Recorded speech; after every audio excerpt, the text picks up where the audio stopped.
Okay. I declare the meeting open and welcome you to the November meeting of Council. The recording of this Council meeting will be available to the public on Council's website for a minimum period of 6 months. In accordance with Council policy, I will now ask Council staff to confirm that the recording has commenced. Thank you, Sandy. I'd first of all like to acknowledge that we meet today on the land of the Malacca people, the traditional custodians of this land. Our Aboriginal people have a deep spiritual connection to country, and they have cared for our waterways and our land for over 40,000 years in Tasmania. We pay respect to them and their customs, elders, past, present and emerging. And welcome everybody that is viewing here from home today. The first item of the agenda is attendance, and I will first of all introduce our councillors that we have here this evening. We have Deputy Mayor Doyle, Councillor Newell, Councillor O'May, Councillor Campbell, Councillor Lovell, Councillor Gibson and then Councillor Prince. Thank you very much.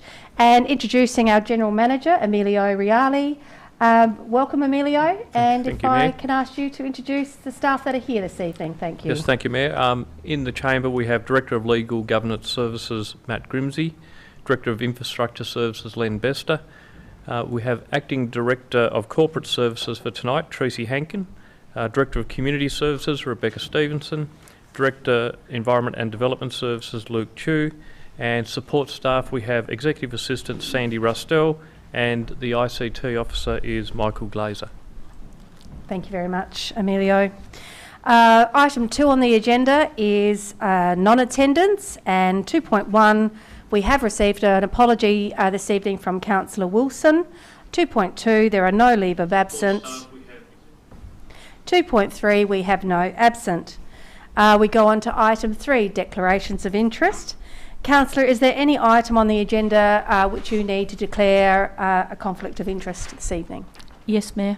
Thank you. Councillor Doyle? Yeah, I have, it's agenda number 20.057-20. It's a 2021 Australia Day Awards. Thank you very much for that registration and the form. Thank you. We now go on to item 4, which is the confirmation of minutes. Is someone happy to move the minutes for the ordinary meeting held on the 21st of October 2020? Councillor Prince has moved it. I did see another hand raised, Councillor Gibson as a seconder. So I'll put the motion and we'll ask each councillor to state whether they are for or against the motion. In fact, actually, I will ask them to raise their hand. Would be more appropriate since you're all here this evening. So all those in favour, please raise your hand. And that's all councillors present and the motion is carried. Thank you. We now have item 5 on the agenda. There are no legislative items this evening. Item 6, there are no urgent matters this evening. We go on to item 7. And we have councillors asking if they would like to make any announcements this evening. No announcements? All right. Okay, thank you very much. We'll move on then. We move on to item 8, which is public participation. So we go straight into 8.1, which is public question time. Where questions can be answered, the question and answer will be recorded at tonight's meeting. Where questions cannot be answered, the question will be taken on notice and answered at the following meeting, which will be in December. Question time is limited to 15 minutes. And hopefully I'll have an opportunity to respond to the questions we've received tonight in full. Public questions were received up to 12 noon today, and all questions and answers have been uploaded to Council's meeting page for public viewing prior to tonight's meeting start time. So we move first of all on to answers to previous questions taken on notice. There are none. But we do have one question taken on notice from an Archie Donnelly of Signet. So Archie's question is, can the council please update the progress of the submission to the federal government on the review of the terms of conditions of the grant that established the Signet Medical Centre, having been told previously by the General Manager that they would not release the Huon Valley Council from their original obligations, and has the position changed? And our response to you, Archie, is the position has not changed. However, discussions are ongoing. We have had a commitment from the Commonwealth to keep the communication lines open if the situation changes or if any risks are identified. Thank you for that question. We now move on to 8.1.3, and I have 3 questions without notice today. The first 2 questions are from Debbie Armstrong of Signet, and the first question is, should I say, when will Council again have live meetings, either in the chambers or perhaps the Town Hall, and will all meetings continue to be streamed once live meetings resume? And the response to Debbie is, and we have advised this previously, so as previously advised, this has not yet been determined and will depend on the state government variation of COVID-19 prevention measures. Councillors are now attending the meeting in person. However, this is taking into account the space within the council chambers. However, due to the size of the chambers, this is not allowed for the public to return in attendance. The particular issue associated with public attendance is that the technology required for audio recording and live video streaming is fixed within the council chambers and in Huonville, that is, and it is not available within the halls, limiting the broader public access to council meetings. Council has not yet determined a policy position on continuing live streaming of council meetings. However, the technology is now available within the council chambers to do so, and this will be reviewed with the council. Question 2. Dorset Council move their meetings around the towns. Is this something the Huon Valley Council would consider? And the response, Debbie, is Council could consider this. However, it would be necessary for the Council to provide the necessary budget to do so. The Huon Valley Council area has 5 major towns, excluding Southport and Ranelagh, and would need to identify suitable premises for the purpose of holding meetings. In addition, provision would need to be made for the technology for audio recording and live video streaming, which is currently fixed within the council chambers in Huonville. Thank you. Thank you for your question, Debbie. The next 2 questions I have is from Jeffrey Swan of Lonavale. Question 1. Will Council please provide a timeline for the ongoing works at the hedge removal site on Wilmot Road to include tree planting, installation of the fence and the pathway, and is there any connection between the apparent urgent removal of the hedge and the proposed cycle track between Ranelagh and Huonville along Wilmot Road? And if so, why was this information withheld from the community until after the removal of the hedge? And Jeffrey, the response we have for that question is Council will provide a timeline for the ongoing works on the Wilmot Road site once the grant deed is received and approved for the local roads and community infrastructure funding grant program that Council will be receiving to progress this project. Once this is received, the project scope and program can be completed. There hasn't actually been an urgent removal of the hedge. These works progressed as proposed and have been planned since last financial year. The proposed cycle track is a state growth project, and Council has not yet been fully informed of the scope or received any details in relation to this project, apart from the fact that it's being investigated by State Growth. We hope that one clears up for you. Question 2. When will Council resume the opening of the public gallery to allow ratepayers to attend Council meetings in person? And why hasn't this happened already? The answer to you, Jeffrey, is Council will be in a position to resume public attendance at Council meetings once the social distancing requirements have been lifted. On the 3rd of April 2020, the Premier issued a notice under Section 18 of the COVID-19 Disease Emergency Miscellaneous Provisions Act 2020, which allows for councils to meet and transact business remotely in accordance with the approved manner determined by a notice in writing by the Mayor to other members of Council. Under the COVID Miscellaneous Act, an approved manner includes 1. By telephone, or 2. By electronic communication, including but not limited to by the transmission of electronic email, or 3. By another method. The notice also allows for meetings not to be held in public, on the condition that an electronic recording of the meeting is made available for public viewing on the Council's website, and that so far as is reasonably practicable, the recording is streamed on the website in real time. Councils are able to meet in person consistent with the regulations so long as all relevant public health directions are complied with. The notice allows for meetings to be held electronically subject to certain conditions being met, to provide councils with the flexibility to manage physical distancing requirements.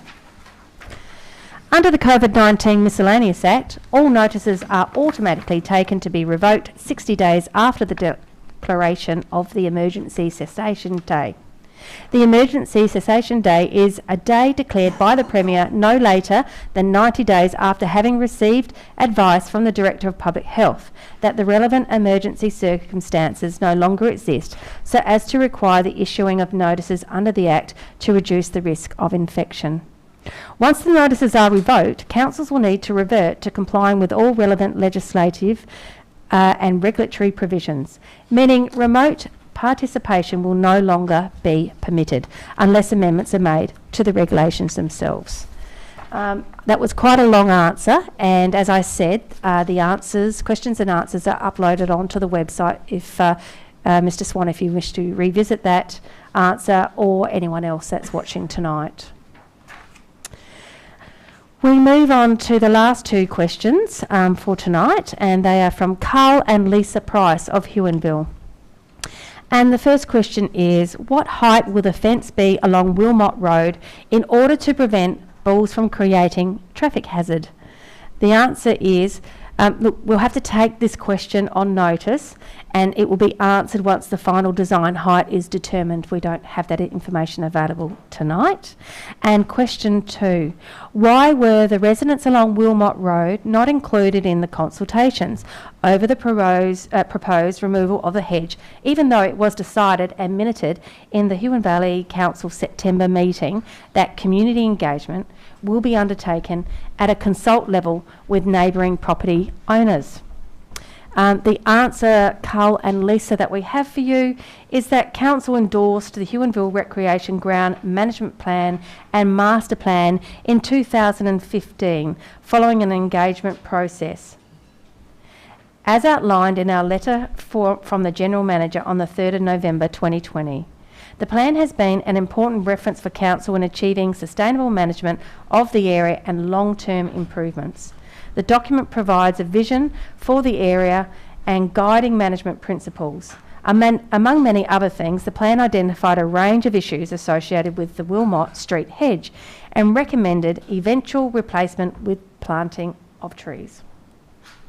This action within the plan was considered by stakeholders and Council to be necessary, with Council attempting to secure funding since its endorsement. Following an allocation by Council in the 2019-2020 budget, the project was scoped out with additional funding secured for the removal of the full length of the hedge, landscaping and fencing. Once the funding was secured, engagement was conducted with the Recreation Committee as well as the surrounding landowners prior to a public announcement. And that's probably particularly what you're interested in, Carl and Lisa, is once the funding was secured, engagement was conducted with the Recreation Committee as well as the surrounding landowners prior to a public announcement. A total of 14 landowners were written to on the 3rd of September advising of the removal of the Wilmot Road hedge as per the master plan. The letter also included a copy of the concept plan. An invitation was extended to the owners to contact the project manager to discuss any concerns or provide feedback.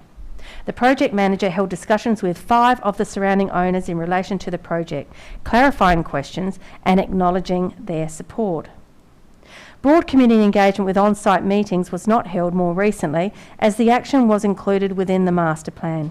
Feedback also received from the surrounding clubs and landowners have also been supportive of the project. And thank you very much, Carl and Lisa Price, for those questions. And that concludes question time. 8.2, deputation addresses to Council nil.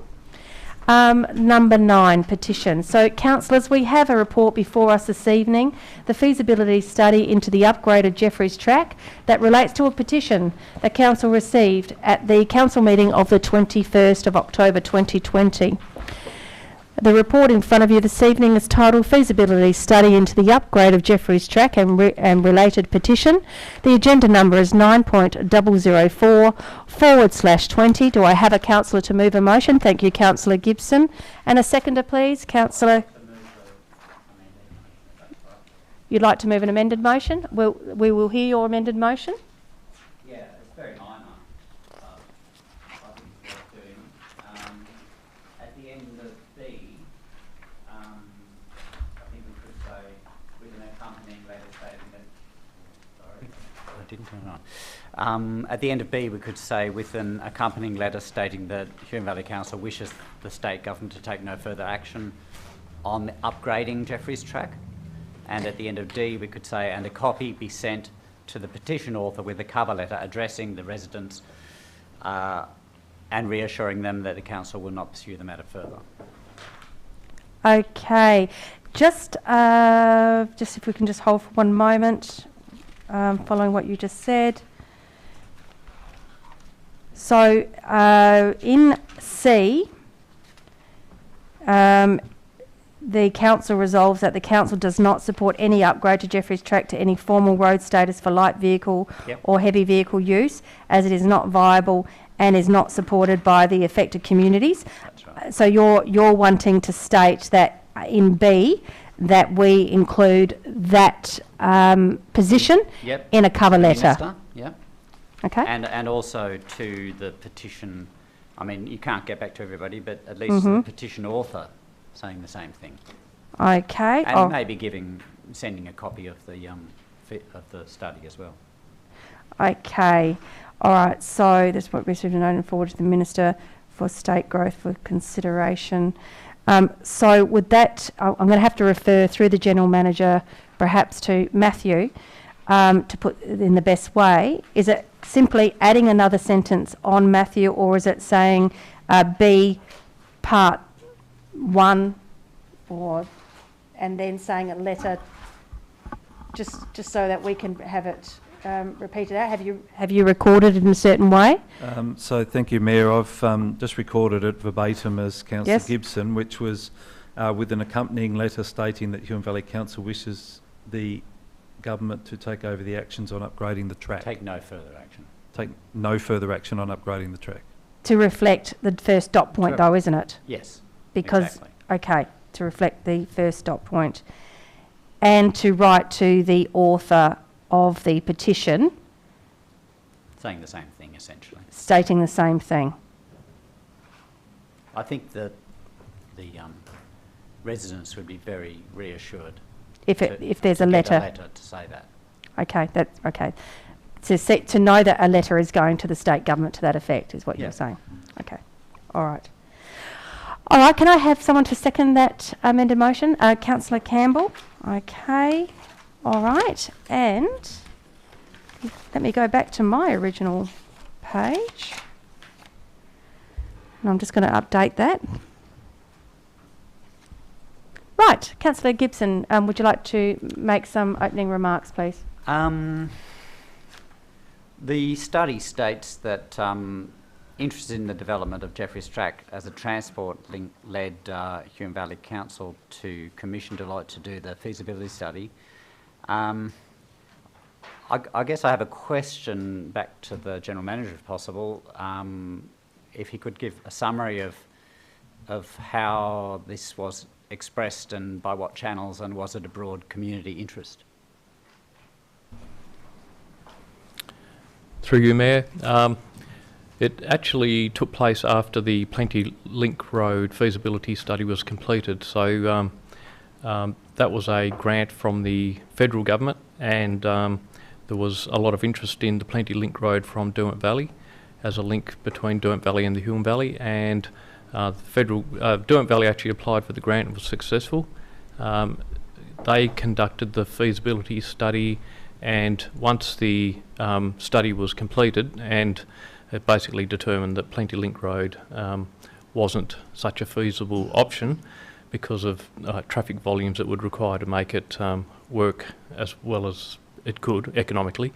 Attention then turned to Jeffreys Track. So there was a bit of discussion between the two councils about the fact that Jeffreys Track has never had a feasibility study done on it, and so both councils approached the Minister to ask them would they consider it, and it was actually approached in a manner where a certain amount of money would be put into the upgrade of the track to make it a more safe and usable fire trail, and then some money also be put into a feasibility study.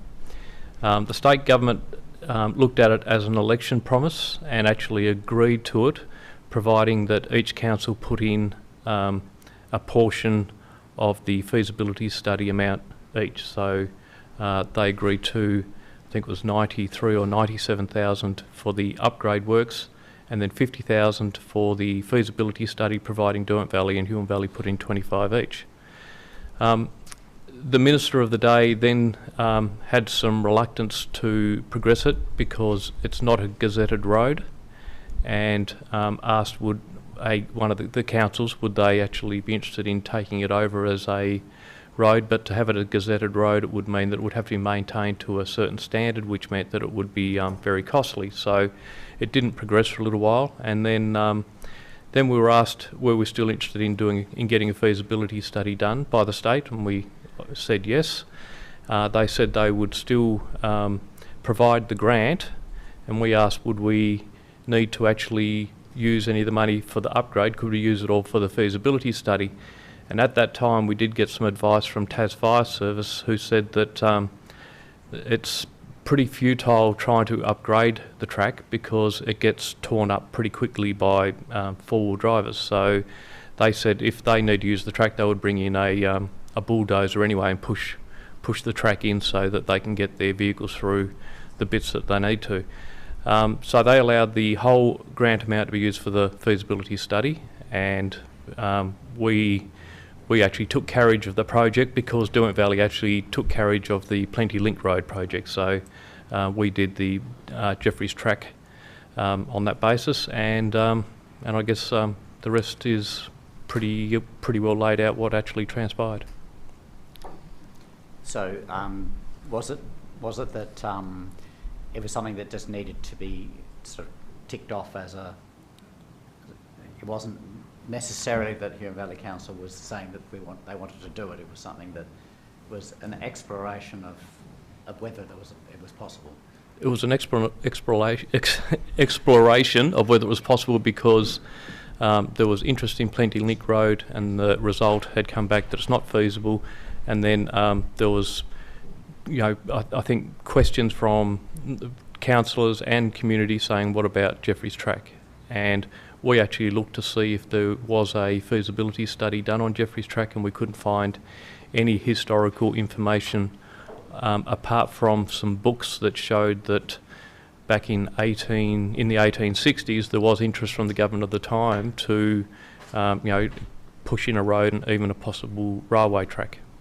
And that was all we could find that showed that there was some push from the communities back then, and obviously it's sat all this time without any other further data being collected on it. Yep. Thank you. Yes, I think that the residents at the end of the road, Jeffreys Track, have been very upset and stressed by the whole process. So I guess that's why I'm suggesting this minor amendment to reassure them as much as possible that we've done, as Emilio has said, we've done the assessment. We found out that it's, if anything, worse than Plenty Link Road, and that we're not going ahead with it. Simple as that. Thank you, Councillor Gibson, for those opening remarks. I'll now open up to the floor for further comments. Yes? Yes, certainly. We're just seeking a clarification. Yes, sorry, Mayor. Whilst it's not explicit in the resolution, just for some background, the letter to the Minister will include the items which are in paragraph C, so we'd provide a copy of the report plus the items in paragraph C, and the lodger of the petition is notified of the outcome, so we'll be doing that in any event. Oh, thanks. Okay, thank you. Thank you, Matthew. Okay, so Councillor Newell, yes. Just for me, the dot points 2 and 3 of C, will they still be included, that the council supports investigation into upgrade works for the purpose of a fire trial? Will that still be included in the amended motion? Through you, Mayor, that would be clarity with Councillor Gibson. Yes, I have nothing against it being a fire trial. No more questions. Thank you. Councillor Campbell? Through you, Mayor, to the General Manager. Just one question I've had from community member. What power does council have if they've decided not to go ahead with it? Where does that leave the community as far as the state government's concerned? Can the state government override council's decision? Sorry, through you, Mayor. Council hasn't really made a decision to progress anything. I guess it was just to produce a feasibility study at this point. So No, sorry, I think, just clarifying. The concern is that even if council has decided not to progress it, the question to me was what can the state government override council's decision in not progressing it? I guess the state government is probably a partial landowner because Parks and Wildlife Service do have a portion of that land. I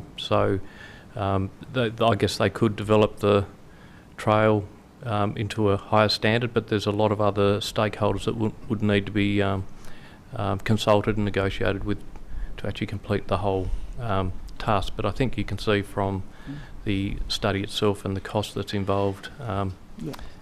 I'm not sure it would be something that they would have on a priority list. Yes, and look, for me it's actually I think the council's done what they have needed to do, and I think that should be sufficient as far as council's concerned, that, you know, for us we've made the decision, and that's all we can do. So thank you very much, General Manager. Thank you. Further comments or questions? Yes, Councillor O'May. Yes, thank you, Mayor. I'd just like to, through you, Mayor, ask our General Manager in regards to his comments on the mentality in regards to the Jeffreys track to be a standard applicable to a fire trial. Was that before the fires that we had a year and a half, 2 years ago, or was it after those fires that those comments were made?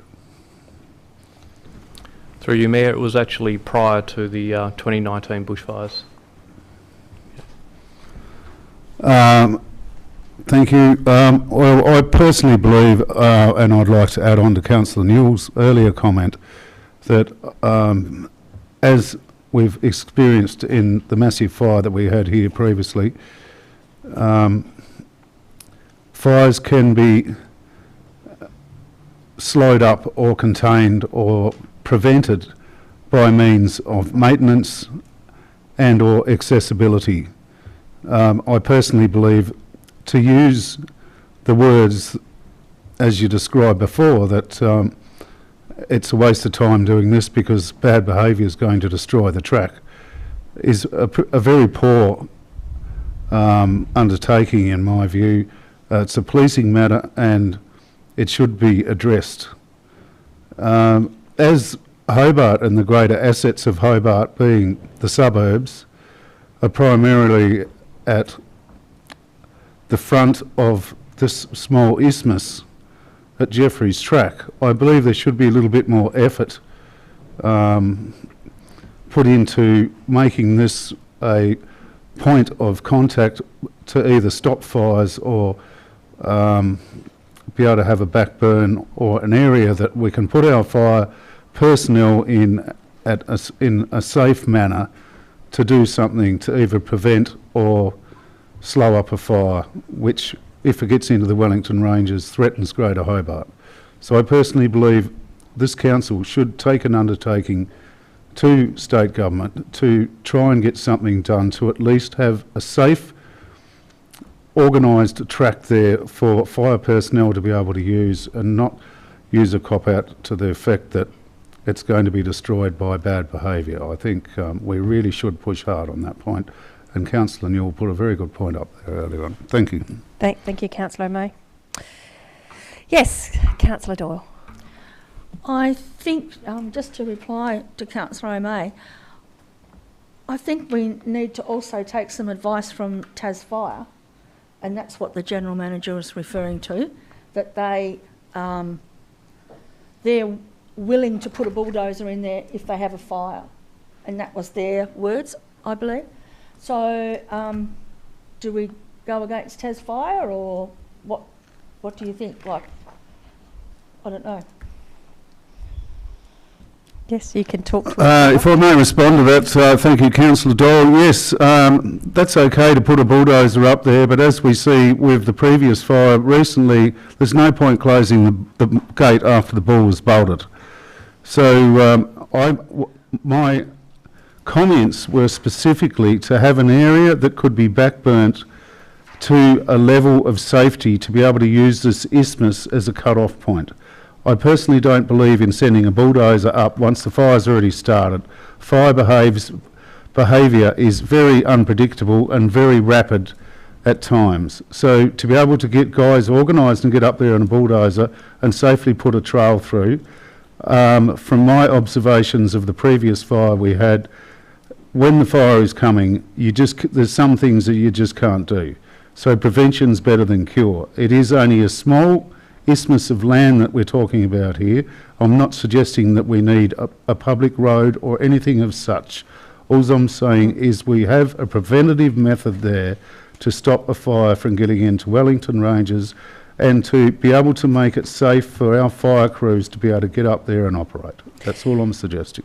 Thank you. Thank you. And just to draw everybody's attention to item C, second dot point of the recommendation, the council supports investigation into upgrade works on Jeffreys Track for the purpose of an accessible fire trail, and requests the state government to commit to undertaking upgrade works and ongoing maintenance of the track for that purpose.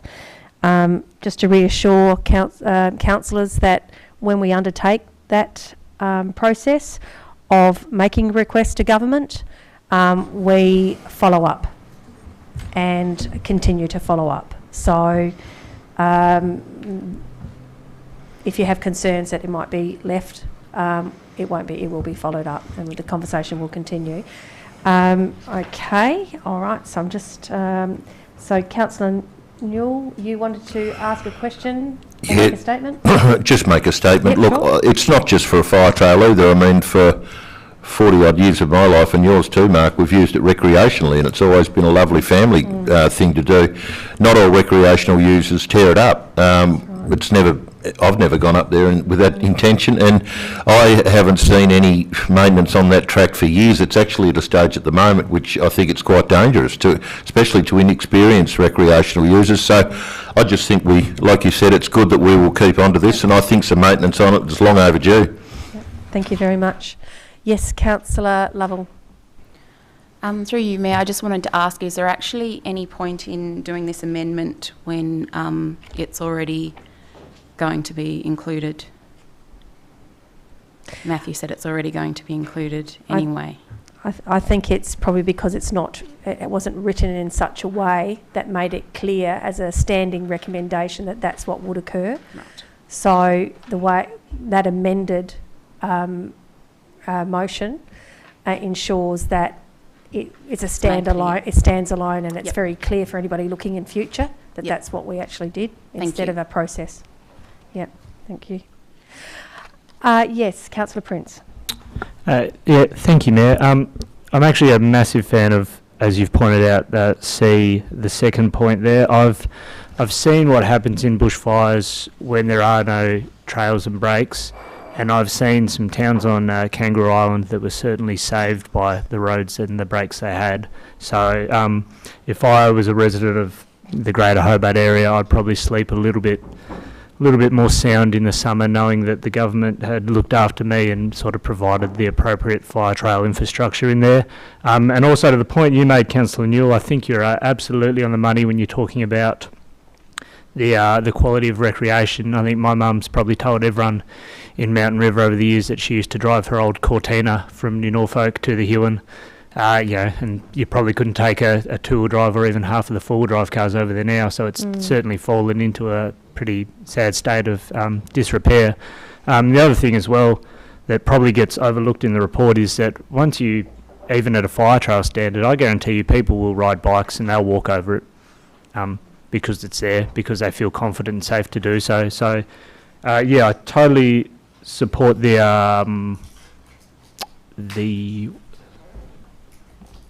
amendment. Yeah, the amendment. I'm thinking of the word, the feeling of your amendment. I can't think of what the word is. But yeah, I completely agree. I think you've got the right concept and idea down on that amendment, Councillor Gibson. And I'd like to see the state government really actually take some meaningful action on preventative measures here and make sure they do upgrade. And I do hope we follow through on that sense of making it fire safe.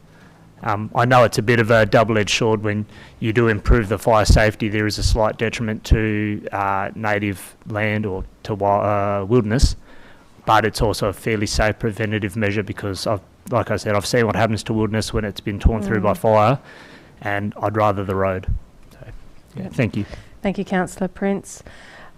You have a question, Councillor Gibson, do you? Yes, you will get an opportunity to do a closing statement. It was a question on the back of what Councillor Prince was saying. Certainly. I thought it was interesting through to the General Manager. It seems that the disrepair of the track is in part because it's got this multiple ownership through the area. Maybe that's something that should be addressed so that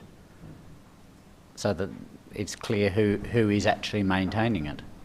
Is that a possibility or through not? you, Mayor? The land, the people who actually look after or manage the land are the ones who maintain the track in that area. Wellington Park Trust have actually done some repair work on the track in the past, and Parks and Wildlife have done some work on the track, and Norski Skog at the other end have done some work.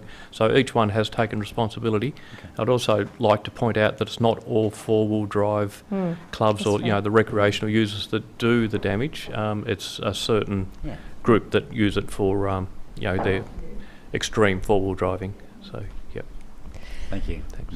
Okay, so Councillor Lovell, you're the only one that hasn't made a statement. Did you want to? You're happy? Okay, all right, lovely. I have a little bit to say before we go to Councillor Gibson for closing remarks. So firstly, probably because I was one of the closest to it, I want the public to know that Council has taken seriously the public's feedback on their disappointment and anger relating to the extent of engagement with communities in Crabtree, Mountain River and Judbury relating to this project. Look, we will be mindful of your feedback and our collective experience, and it was collective, when undertaking engagement of this nature in future. I know it was really incredibly difficult and painful for many, and I thank you for your honesty that you gave in the public meetings, the surveys and the submissions, and to the businesses that were interviewed as well. Your feedback added a lot of weight to the outcome to this recommendation this evening that we have before us. Council and other landowners of Jeffreys Track still have the challenge ahead of discouraging and identifying those four-wheel drivers that deliberately degrade the track and surrounds purely for their own enjoyment. And we've heard comments from other councillors here this evening. And clearly with no consideration to responsible four-wheel drive persons and those using the trail for recreational purposes. As noted in the report, there is illegal and antisocial behaviour that needs to be dealt with, and that's illegal wood cutting, rubbish dumping and vandalism along the track. As I said in my opening remarks, community feedback added a lot of weight to the recommendation before us tonight. Members of the public can also help the landowners of Jeffreys Track by reporting immediately when they see or have evidence of this illegal and antisocial behaviour. We really would value your help. And I think this report speaks for itself, so I don't have any other comments. Councillor Gibson, over to you for closing remarks, please, on your amended motion. Thank you. Just after all that discussion, I think maybe I should amend the amendment to clarify that we do want it upgraded as a fire trail. So I said no upgrade to Jeffreys Track, and my intention for that was not upgrading it to a heavy or a heavy truck road or a light car road, but maybe we could say upgrade Jeffreys Track beyond a fire trail, so that it's clear that we do want it as a fire trail. Sorry, Councillor Gibson, can I just confirm something from a previous conversation? The Director of Governance did say that the letter to the government, which you have requested, will include every point in item C, which actually says that it doesn't support any upgrade to Jeffreys Track to any formal road status, and it focuses on the fire track. Well, I'm happy to delete that part and so just say just have the letter to the residents. To include... Yes, to include the same thing. So a letter, I think you said in your initial one, a letter to the minister, the relevant minister, containing the items detailed in item C. That's nice. And a letter to the author of the petition to actually confirm the same thing. Yeah. Is that okay? Yep, that'd be great. All right, okay. Very simple. All right, beautiful. All right, so I will put the motion. Those in favour, please raise your hand. And that is all councillors present, and the motion is carried. Thank you for the discussion really, more than anything. All right, so now we move on to item 10, general reports. And the first report we have on that list is the General Manager's. Emilio, would you like to speak to your report? Thank you, Mayor. I'd just like to highlight a few of the items in the report. I guess the main one is the arts and culture section, where we launched Artbox. This was the first external exhibit, and it was done by Wendy Edwards, and there is a picture in the operational report in the attachments. Artbox was launched in Huonville at 27 Main Street in the green space just next to the new community hub. It's now been transferred to Geeveston. Also of noting, the council submitted a news item to the Local Government Focus publication, which is like a newspaper that gets distributed around Australia, and they picked up that story, included it in that publication in the last edition, which was good to see. Progress on Esperance Coast Road. That's from Police Point intersection to Brooks Bay. That's been sealed and is now complete. That's been quite an extensive project where we've used some new innovative product to stabilise that road. It's actually working quite well, so we'll keep monitoring that road just to see how it performs, but looks like it's actually going to work in stabilising that road. Shipwrights Point's toilets, that's been refurbished. It's now complete and open to the public. The facility received a curved roof surface, epoxy floor coatings, laminate partitions and water efficient cisterns, and we installed LED lighting. That's the transformation of an old toilet block into something that looks quite new and modern, and it's actually worked quite well and quite efficient, quite economical. In waste management, the reuse shop continues to perform very strongly. It recorded the highest revenue on record for October, and it diverted an estimated 21 tonnes of waste from landfill, so that's a pretty good achievement. And we've also introduced a degassing process for fridges, and since that's happened, we've had 77 fridges safely degassed, and just in the October period there was 40 fridges degassed, so that's saving that gas being let out and escaping into the atmosphere. In NRM, we held a weed information stand at the Southbridge Waste Transfer Station, and that was on Sunday 25th of October to raise awareness on what plants are declared weeds and why they shouldn't be disposed of in green waste, to prevent their spread, which was very well received. We continued the revegetation process at the Southbridge Waste Transfer Station. 75 additional plants were planted at that site. And that unit also completed and submitted 4 grant proposals to the Weed Action Fund, which will help us control weed spread in the Huon Valley. And that's the highlights, Mayor. Thank you very much, General Manager. And councillors will have an opportunity to ask questions at the end of the recording of the minutes, the report, should I say.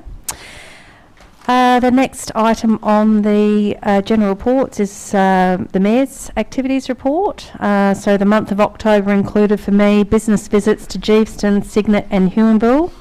And I'd like to thank the business owners for giving me their precious time. They're very busy people, and in most parts of the Huon Valley, the feedback was that they're doing quite well. And we're working with those areas that aren't doing so well at the moment. We'll continue to support them. The officially opened art box, which the General Manager already spoke about, and that was absolutely fantastic experience. Wendy Edwards was absolutely delighted that she was the first pick for the launch, and wow, didn't her art literally wow lots of people that went past. Then learning more about Aboriginal culture. So I attended the opening day at Ora House in Cygnet and the Reconciliation Collective Forum in Sandy Bay by Reconciliation Tasmania. And both very, very good events for sure. And had a wonderful time with the Geeveston U3A group. I think there was about 45 of them there. It was very well attended and so many good questions that they had lined up for me. It was really very enjoyable. And we said a sad farewell to member Roger Carter, who's moved interstate with his wife, Susie. But a very good month.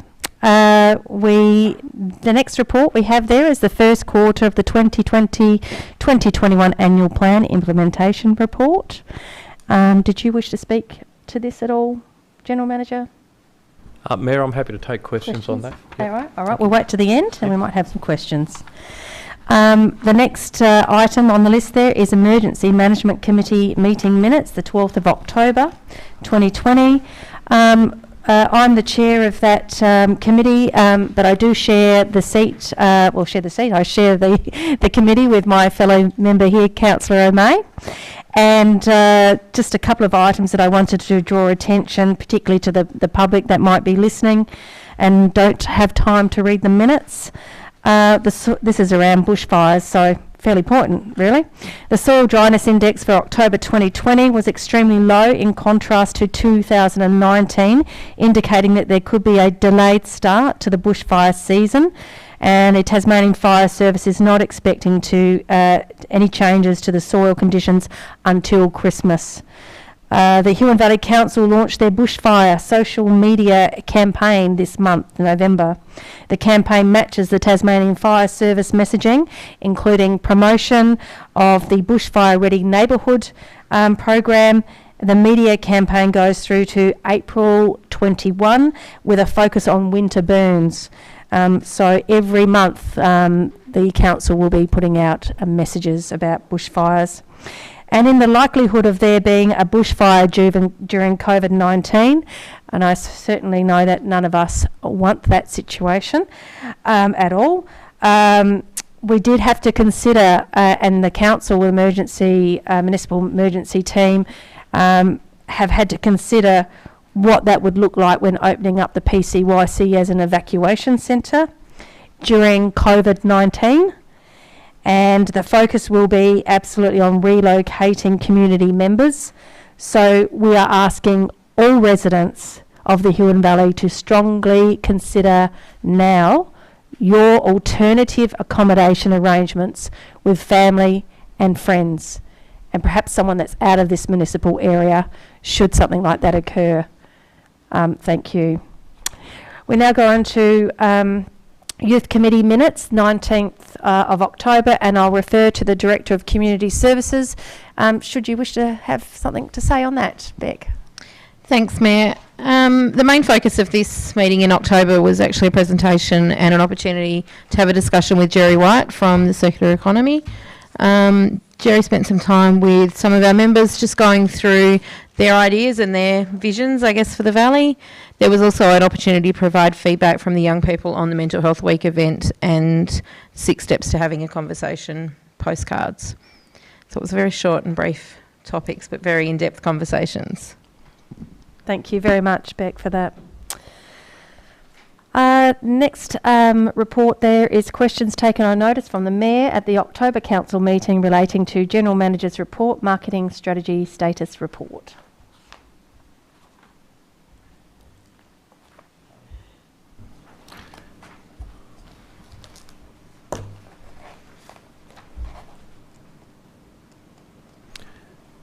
I just have to find it, Mayor. There's an update in here from a number of questions that you asked from the last.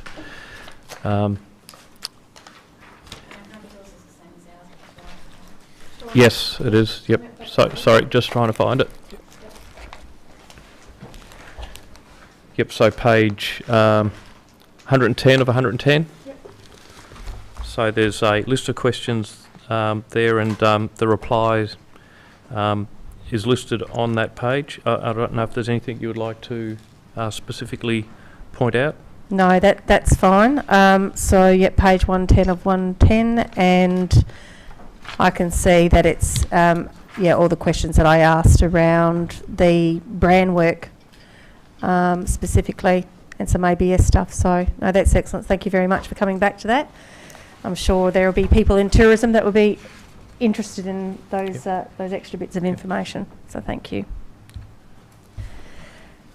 All right, and Legat minutes of the 11th of September. There's a link provided there to the minutes for the benefit of community members who might want to have a look at that as well.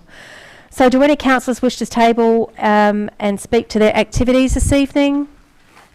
Yes, Councillor Doyle? Yes, Mayor. October we had a workshop with the Tasmanian Police, and I found that a really good workshop. I mean, I think that the community sometimes think they're not doing anything, but they are doing the best they can in some states. But we are getting some extra police down here, so that's a good thing. We also had a councillor professional development session with David Morris, and that was really, really interesting. So we had a citizenship at Ranelagh, and I chair the community development on social recovery, and we have some really good people on that, and I do that with the Director of Community Services and Angela Barrington. And Councillor Lovell and myself had an online meeting with Peter Gutwin's climate change advisor, and he was very helpful, and we can ring him at any time. So that was really good link we have now. Thank you, Mayor. Excellent. Thank you very much for tabling your activities. Next councillor who wants to table their activities? You won't speak to? Okay, thank you very much, Councillor Lovell. Councillor Campbell, thank you. Yeah, thank you, Mayor. Yes, just following on from Councillor Doyle, I attended the citizenship ceremony in Ranelagh, and it was a really great event. It's really nice to encourage people, to feel connected to the community, and it's very special. So that was a lovely day, and also attended the Reconciliation Tasmanian Forum at Rest Point. That was very informative on the Aboriginal stories, and that was something that then helped us to go into the Cultural Day, and that to me was really informative. The other thing was I found that the afternoon with David was really helpful, and the other thing that I found very positive was actually attending at the Code of Conduct Regional Information session in Hobart. I thought that was great because, and it's interesting that it's coming up in one of the motions, and just to get a real understanding of what they're trying to do in terms of councillors and supporting councillors. But there's quite a lot of work to be done, and they're actually working on that at the moment. So I think that's that just helps us to understand, where things are at and the process that needs to be followed to get a good outcome. And the other thing was certainly the Art Box was just a fantastic event. But the thing I'd really like to highlight is yesterday at the Arts and Culture Committee, I was just so impressed with the way in which Michelle Gledhill's team is really putting together all that information and putting it in to the Huon Valley Council page for, artists, everything you can imagine. And it was actually very exciting because you can see how it's taking time, but you can also see the necessity to utilise the funds, because that's where, it's almost like it's this time we need now to really bring the Huon Valley back up to, what it's been in the past. And it's actually needed money to be spent. And I could really see the value yesterday. And the thing I really enjoyed was actually Michelle's excitement in doing the presentation.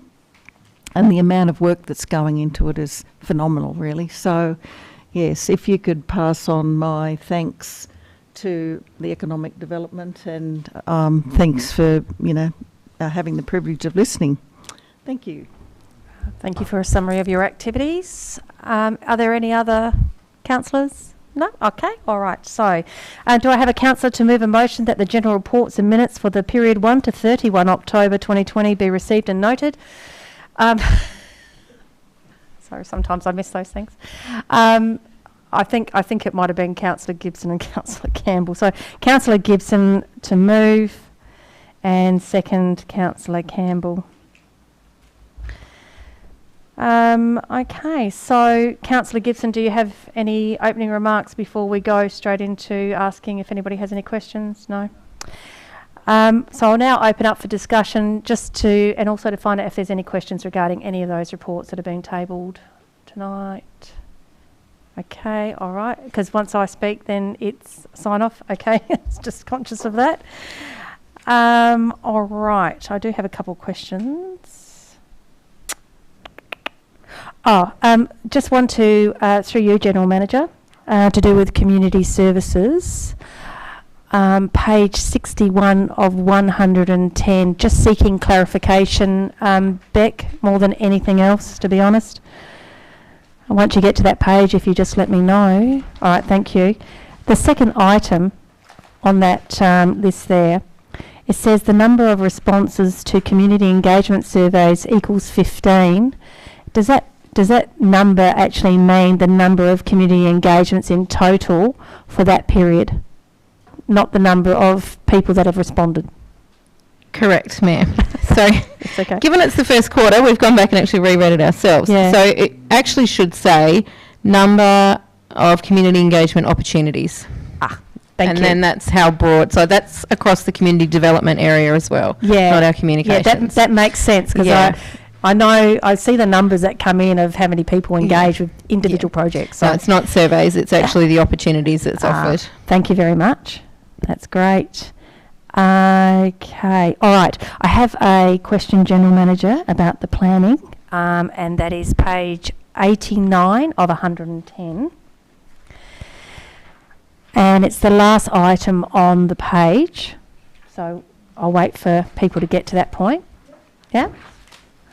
And do I ask straight to the Director? So yes, Director, the number of requests for further information, just noting that the number is pretty much as high as the number of valid applications lodged, and was just wondering why that might be the case. Yeah, thank you, Mayor. I guess the numbers matching is coincidental. It doesn't actually mean that there were 124 approved and all 124 of them had an RFI, as some of them will have no RFIs, some of them might end up with 5 RFIs, depending on what's been submitted. I guess in regards to minimising it, It's obviously something we'd prefer to do because it's all more work for us as well as, I guess, potentially frustrating for the applicants. We certainly have a lot of information on our website. Obviously, the difficulty is you can't make people read it. One of the measures that we think will hopefully assist with this is actually electronic lodgement. We know there's the big system coming through the state government with the TPS, but because that's a little bit off, way off, time-wise that is, our guys have internally developed a electronic lodgement system as well. It's obviously not as flash, it's a lower budget version, but that's in the testing phase at the moment. But it allows certain fields to require a response. So, for instance, you say you're using on-site wastewater, then if you haven't lodged an attachment against that, which should be your on-site wastewater report, it won't let you finalise your application. So it hopefully will help to, I guess, force the hand of that to reduce those RFIs into the future. Yeah. That sounds wonderful. Yeah, it's certainly, because I know that it puts council in a difficult position too when there's some essential paperwork that's been lodged, but not all the essential paperwork. Still makes it valid, but the thing is that then you're waiting for information, and I know that causes frustration for both sides. So that sounds like a really good result. Good to hear that that's been worked on. Thank you. Okay, and I just wanted to make a note under the climate change, which is page 92 of 110. That council has completed projects that have addressed now the 5 pledge areas, and that of course means our journey hasn't stopped. We will absolutely be continuing that journey of fulfilling those pledges, and members of the public will see that evident in the climate change strategy, which will come back to council. And once again, thank you to the council staff. I think the quarterly report is really, well, the quarterly reports are very important, particularly for me as a councillor.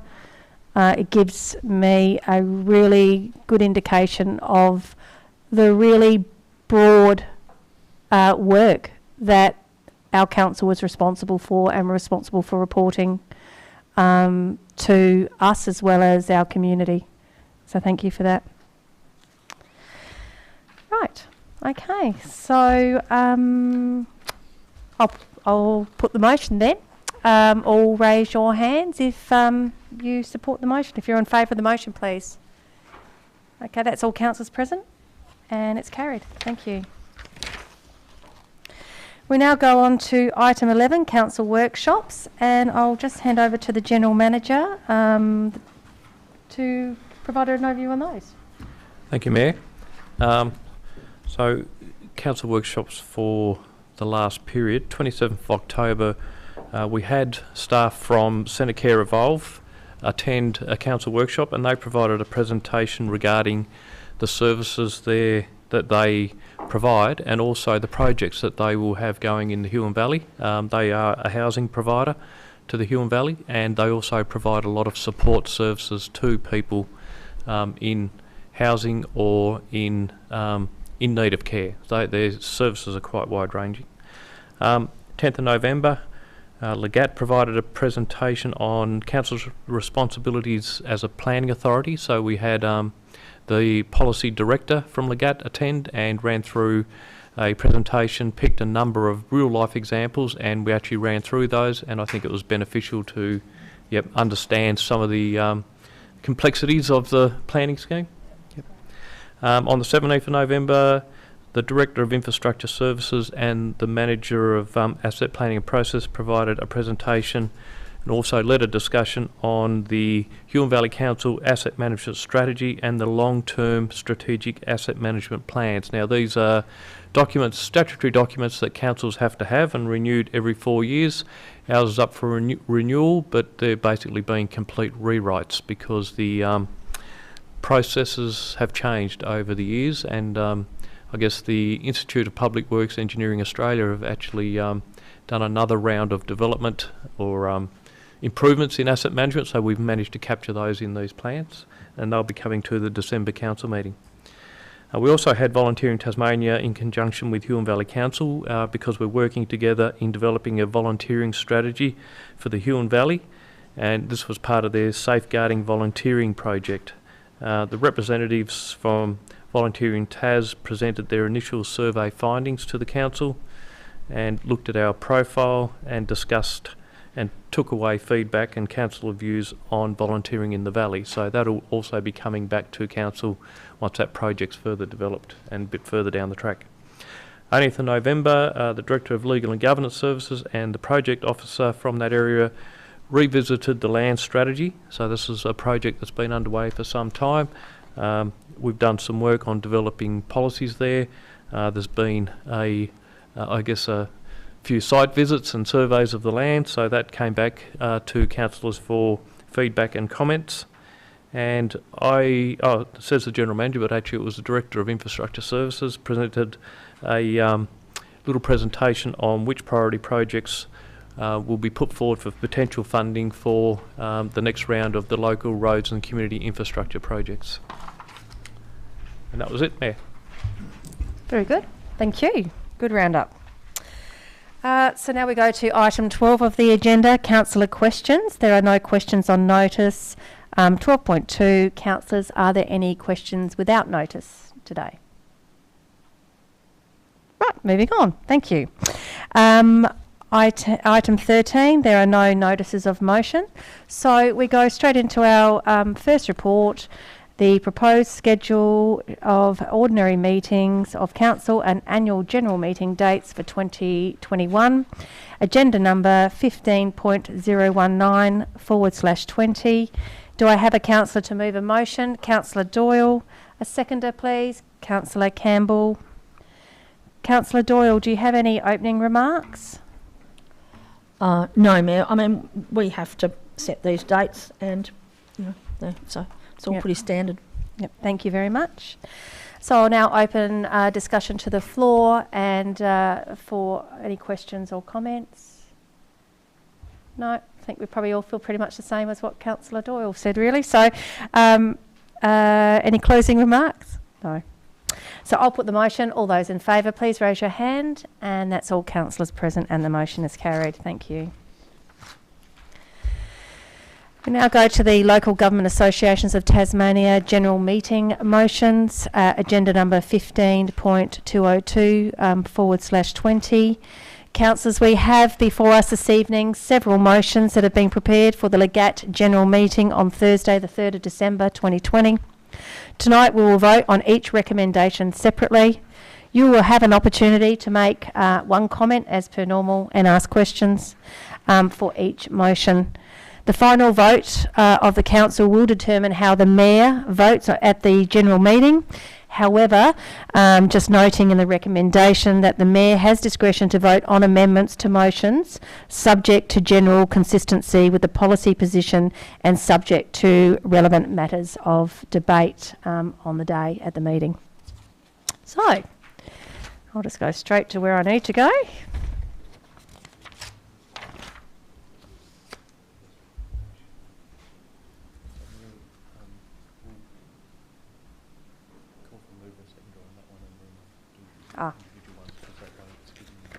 All right. Okay, so we're just going to ask for someone to move. Thank you. Councillor Lovell. A seconder, please. Councillor Prince. All those in favour, please raise your hand. And that's all councillors present. Thank you. And that's carried. Okay. So we now move to 7.1, Legat future role in emergency management. You can see the, I'll read out the recommendation. Not the recommendation, sorry, the motion.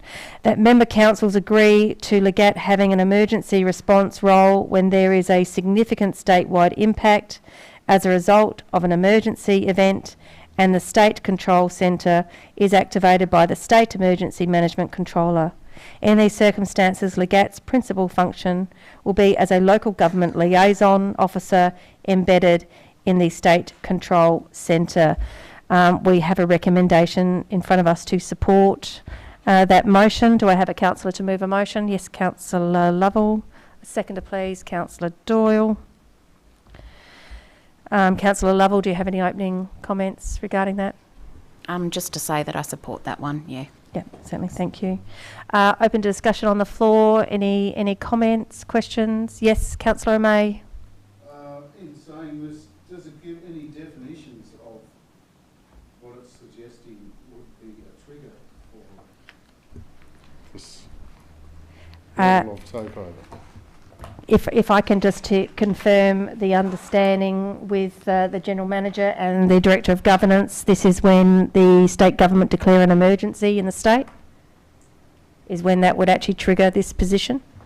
Yes, Yeah, that's correct, Mayor, and the Legat have historically undertaken that advocacy role on behalf of local government, and so this is actually suggesting that continues and that they will have a role in representing local government in emergency management situations. Does that satisfy your question? It just seems a bit broad in its content for me. Okay, all right. So, any closing comments, Councillor Lovell? No, all right. So, I'll put the motion. Those in favour, please raise your hand. Those in favour, please raise your hand. Oh, okay. Thank you. That's all councillors present and the motion is carried. Thank you. Right, 10.1, the motion we have in front of us, elected member election nomination requirements council, and it's by the Devonport City Council, so elected member election nomination requirements. The Legat determine as a policy position and lobby the state government to require all future candidates nominating for local government elections in Tasmania undertake a national police check in current name and any previous names. The requirements to be a mandatory part of the nomination form, which must be completed by all candidates and be available for public scrutiny. And the recommendation that we have before us is to not support. Now, if you're wanting any background reason for the reason why we have a recommendation to not support, that you'll find on page 20. Oh, hang on, my pages are different to your pages, I'm sorry. 18, and just 18, is it? Yeah, mine looks a little bit different. Yeah. So, okay. So if I could have someone to, a councillor to move that motion, please. Councillor Campbell. A seconder, please. Councillor Lovell. Councillor Campbell, do you have any opening remarks or questions? Thank you, Mayor. I'm just wondering, it says that it sets out the requirements in the Local Government Act. It seems almost counterintuitive to actually, require that of people standing for office. Can you give any explanation why Legat is against it? Oh, no, it's not Legat. This is our officers have actually prepared recommendations for us to consider. Yep.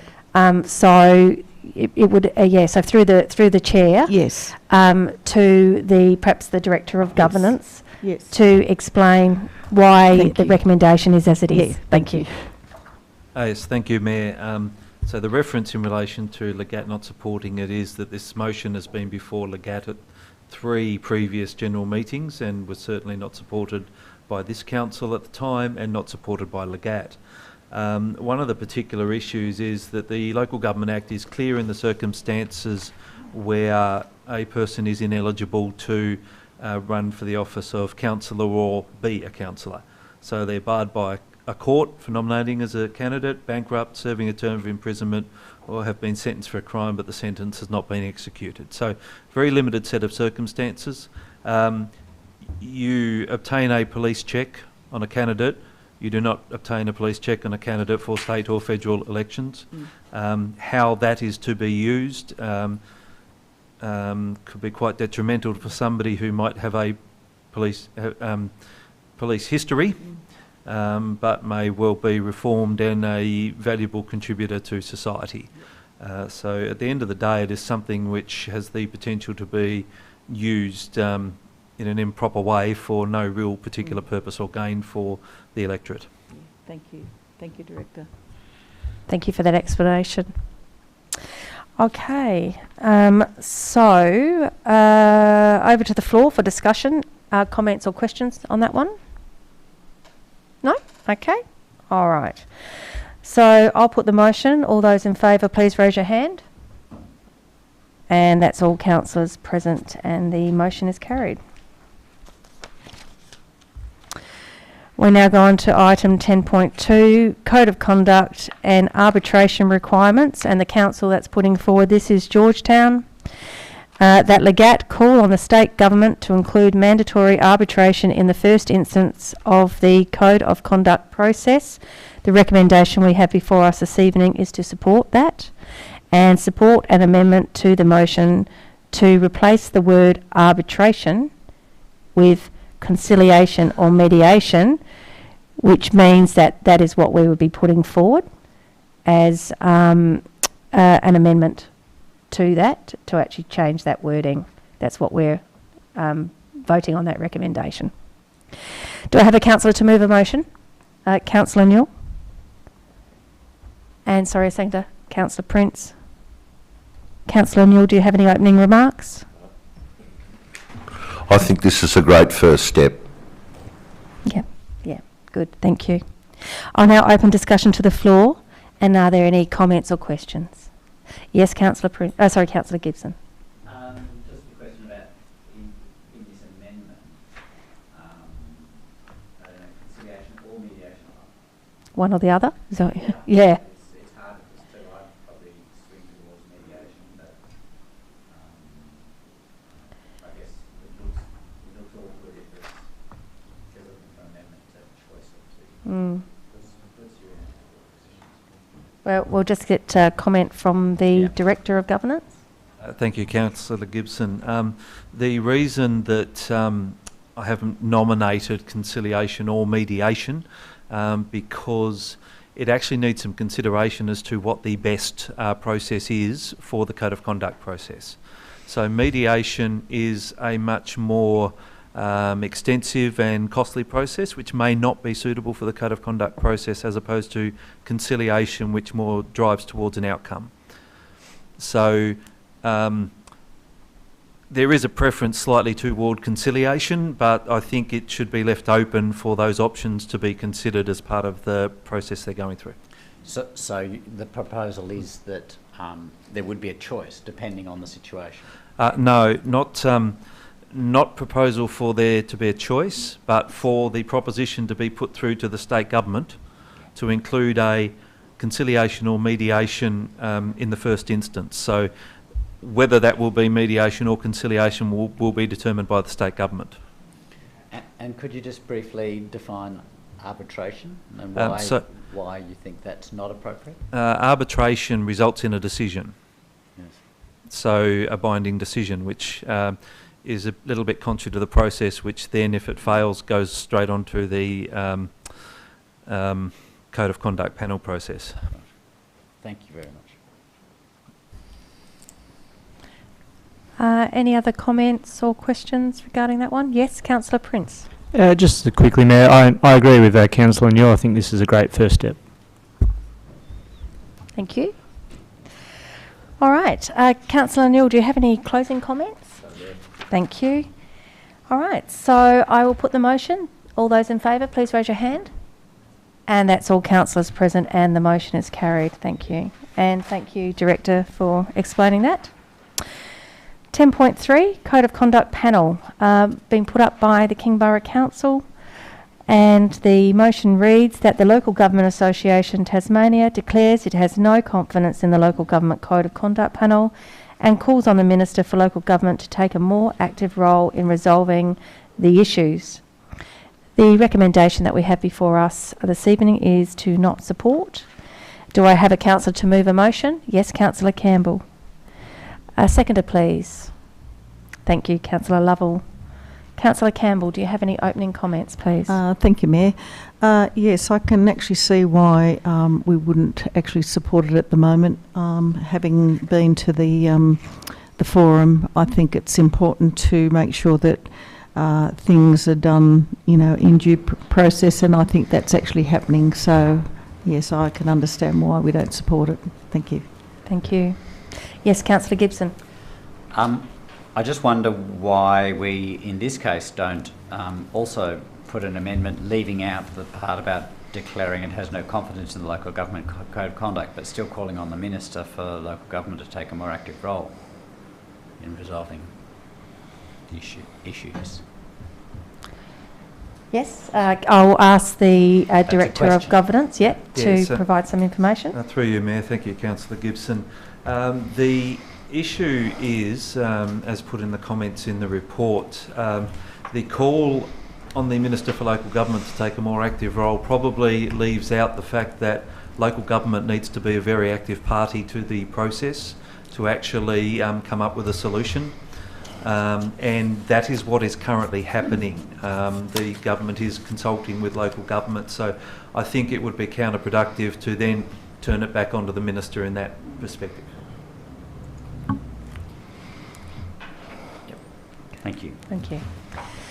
Any further comments or questions on that one? Yes, Councillor Newell. Yeah, look, I'd just like to say that I would actually support that. I won't be supporting the motion. I actually think it is time that the Local Government Association puts the hard words on the Minister to actually take some action with the Code of Conduct process and the panel, because I'm experienced in it, and with all due respect, I think it needs a total overhaul, so I won't be supporting this motion. Thank you. Okay, thank you. Any other comments or questions? Okay, yes, Councillor Doyle. I'm struggling with this one because I think I'm with you. When I went to the Code of Conduct thing in Hobart, I do really feel for a couple of people that have been really, left out and so I'm really struggling with this one, so I don't think I can support it either. Thank you. Any other comments? Somebody that hasn't made a comment before, make a comment now, or question? Yes. Question to any of the councillors who did, because I wasn't able to attend that, the information on the Code of Conduct. If anyone can just sort of briefly summarise, I know you sort of touched on it before, Councillor Campbell, but just like a brief sort of summary on the gist of it would be greatly appreciated in decision making here. Thanks, Councillor Prince. Look, there are efforts being made to resolve the problem. I think it's quite a big problem, as we found. A lot of councillors are, not feeling happy with the process. You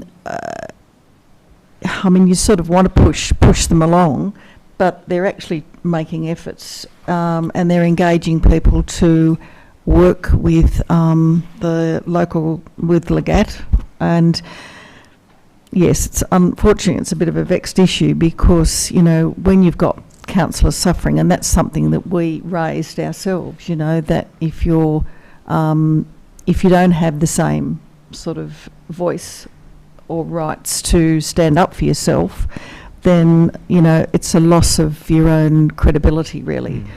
I don't know. I suppose I'm a bit unsure about how much we can ask for a no confidence in the Local Government Code of Conduct panel. I don't know what ramifications that would have, and I suppose that's one of the things I'm a bit concerned about, that they've started the process already, and maybe given a certain amount of time, then it should be taken to a higher level, I think, but I don't know what that means, in terms of the future. So if I can just, I don't know if this will assist people or not, but in the full description of the officer's response to putting forward that recommendation, it includes description of the concerns about the process. But then it also states, whilst it would be open to councillors and Legat to resolve no confidence in the Code of Conduct panel, such an outcome will likely undermine the whole Code of Conduct process. This would challenge the integrity of all panel members and likely dissuade any future potential panel members from putting interest in their roles. The motion is also not constructive from a local government perspective, in that local government should be very much a leader and part of the solution, not simply calling upon the Minister to take a more active role. The Code of Conduct process structure adopted in 2015 is considered to be relatively strong. However, it does require improvement to address these concerns. A resolution of no confidence, as proposed, is considered to be counterproductive to improving the Code of Conduct process, and it is therefore recommended to not support the motion in this instance.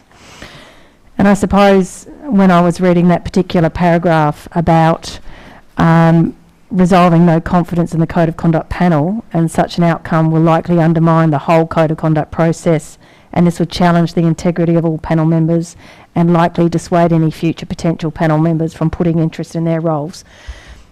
Something could easily be the same said about a council and elected members, and dissuading people in our community who we need on councils.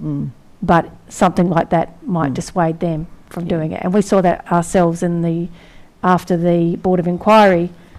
There were a few people that definitely wouldn't have been interested in signing up immediately after that, if there hadn't been a quiet period of 2 years. So worth considering what the comments were made there. And I did attend that Code of Conduct session, and I did get a sense that they weren't sitting on their hands. There's no way that they could sit on their hands with the amount of attention that the Code of Conduct process has received over a number of months, and will continue to receive if work's not done in that area, because the media will have expectations that they will hear that change is occurring in the right direction. I've made my comments now, so we can't go back to further discussion. Closing comments by Councillor Campbell. Do you have anything closing comments to say? Thank you, Mayor. On that one?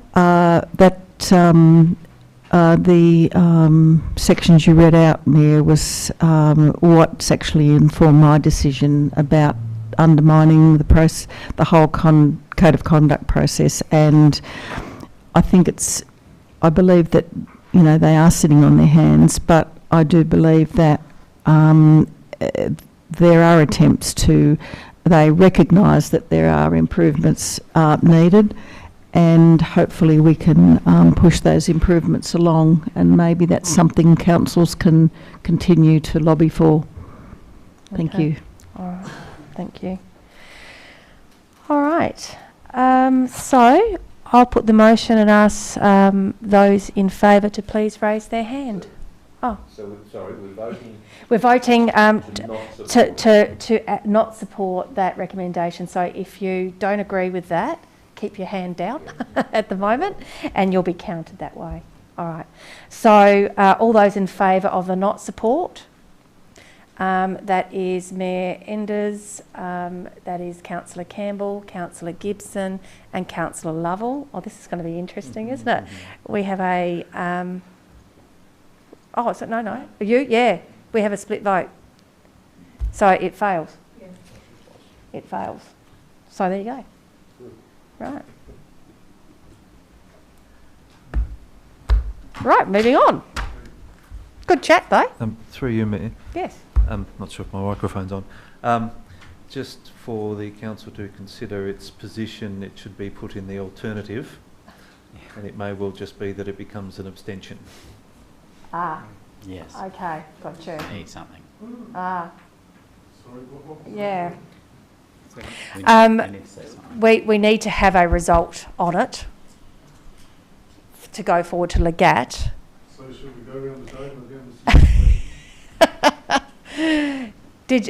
What would you suggest at this point? Perhaps there might be some further questions that might come out to with the councillor down, can we defer it till next month? No, not because of the Councillor meeting. Wilson here, right? Because of meetings, yeah. Yes. I'm not sure if my microphone's on. So apologies if I'm not being picked up. It's a matter for councillors. If it's clear that you're not going to be able to make a decision, then it would just simply be abstaining at the vote. So, and also, Mayor, if councillors did want to revisit this at some point in time, it can always be brought back before Legat if things do not go as currently projected. The Huon Valley Council could put it forward at some stage instead. Right, so that particular matter's closed off, where I'm going to, when I go to the general meeting, I will be abstaining from that vote. That's the end of it. Okay. All right. Sorry. All right, 12.1, grant timing and harmonisation. This one is from the Georgetown Council, and the motion is Legat calls on the state government to harmonise the time requirements of its local government grant schemes with other grant funding agencies such as the federal government in order to reduce contradictory and conflicting expenditure and benchmark requirements. The recommendation we have before of us is to not support.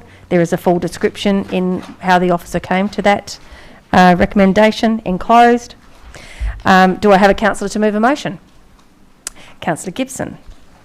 And I saw a seconder hand there by Councillor Lovell. Councillor Gibson, do you have any opening remarks or questions? The essence of this seems that it's a great idea, but it's not actually possible or practical. It would be lovely, but I don't see how we can support it. All right, lovely. Thank you, Councillor Gibson. Open to comment or questions before we vote? No? No? Right, okay. All right, so I'll put the motion. All those in favour, please raise your hand.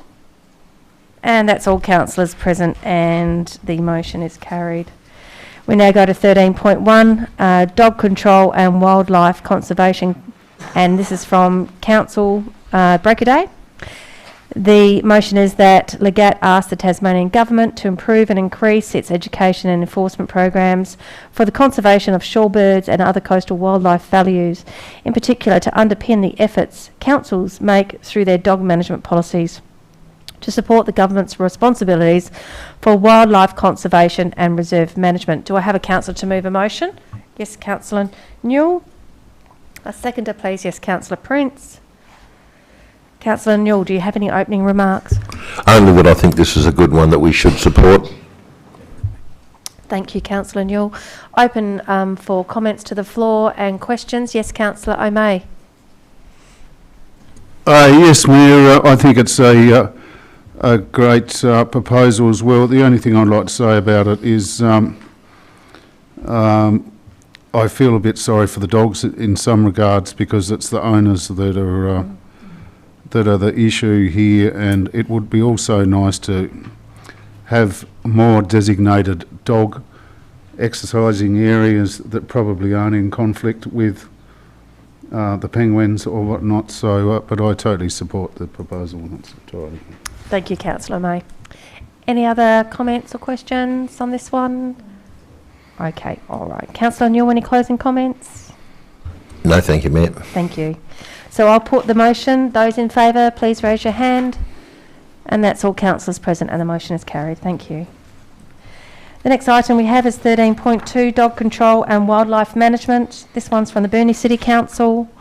The motion is that Legat coordinate arrangements for a more collaborative arrangement between local government and state compliance agencies with responsibilities that include dog control and wildlife management and protection. And we have once again a recommendation before us to support this motion. Do I have a councillor to move a motion? Councillor Prince, thank you. Seconder, thank you. Councillor Doyle. Councillor Prince, do you have any opening comments? No, apart from it's not dissimilar to the previous one, so I'm to support it. Thank you. So I now open discussion to the floor for comments and questions from councillors. No, I think because of it's been said previously with the other one. And so I'll put the motion. All those in favour, please raise your hand. That's all councillors present, and the motion is carried. Thank you. We now go on to 13.3, EPA resourcing and delegation. Georgetown Council. The motion is that Legat calls on the state government to increase or share resourcing to local governments to meet the increasing EPA regulatory and compliance functions required to be provided by local governments. This should include the resourcing and authorisation of council officers to facilitate illegal dumping enforcement on Crown land. The recommendation that we have before us is to support this. And do I have a councillor to move a motion? Yes, Councillor Doyle. Seconder, Councillor Lovell. So many hands. Councillor Doyle, do you have any opening comments? Well, I think this is a terrific incentive here. Crown land, with the dumping on Crown land, it's not only their land, it's lots of land, but I think it's a really good one to enforce and authorise the council officers to be able to facilitate that. So I think it's a really good one. Thank you. Thank you. Open to the floor for councillors to make comments or questions. Yes, Councillor Lovell. I agree with Councillor Doyle there, and I'd also like to say thank you to the Georgetown Council for putting that one forward. I think it's a long time coming, really. Thank you. Yeah, I agree. Yes, Councillor Campbell. Just through you, Mayor, I'd like to ask the question about, it's talking about as well as Crown land, but I presume that this is also on private land that they're asking, is it not just specifically Crown land that, to increase share resourcing to local government? So is that also for anything related to private land, private owners, anything to do with EPA enforcements? Yes, thank you, Director. Through you, Mayor, thank you, Councillor Campbell. It's enforcement of the Environmental Management Pollution Control Act, so that does include private land. Okay, thank you. Thank you, Director. Yes, Councillor O'May.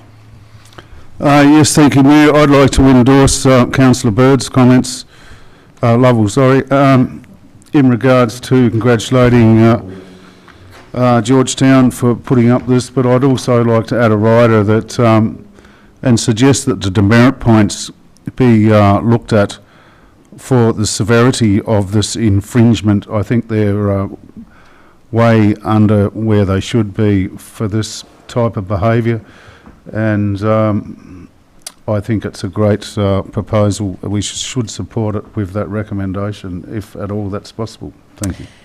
So what I'm hearing, Councillor O'May, is that you would like to put forward an amendment to the motion that is before us for Georgetown Council to consider at the general meeting, because that amendment would be... That's correct, Mayor. If it's possible to increase the infringement component of this bad behaviour for not only council staff to implement, but all bodies that are catching people dumping on Crown land or any land is getting not so... Okay, we definitely have the sense of what your intention of that amended motion is. I'll just go to the Director of Governance. Through you, Mayor, thank you, Councillor O'May. We can include it. I can say that there was some significant amendments made to the Litter Act only in 2019, which substantially increased the fines that applied to that. So it may be that that actually being able to be enforced, because you actually have to catch and identify the person who has caused the littering, they are quite significant deterrents as they are. Oh, okay. Is there any way we can have them indexed to the rise in tip fees or something, so that it stays in perspective? Through you, Mayor, we can't index them because they're state government, but penalty units are indexed on an annual basis anyway. Oh, right. Thank Thank you. Thank you. So just checking, Councillor May, you're satisfied that with the increase of those particular fines in 2019, that we could probably pause on that? Yes, Mayor. I just believe that it's a major problem and it needs Mhm. addressing and dealing with stringently. But our manager of government services has just given us a pretty good rundown there. So Okay. I think it's been acknowledged. All right, good. Thank Well you. and truly, thank you. Thank you. Councillor Dorr, did you have a question? No? Okay. All right, cool. Because you will get a closing comment. Okay. All right. Okay. All right. So if there's nothing else from the floor here, all right, lovely. So I will now go to Councillor Dorr for a closing comment. Yes, Mayor. To Councillor O'May, well, surely we, at next time, I think we can put something up to increase or whatever we'd like to talk about it in another workshop or whatever. But I think the Director of Governance said that we had the opportunity to put forward motions.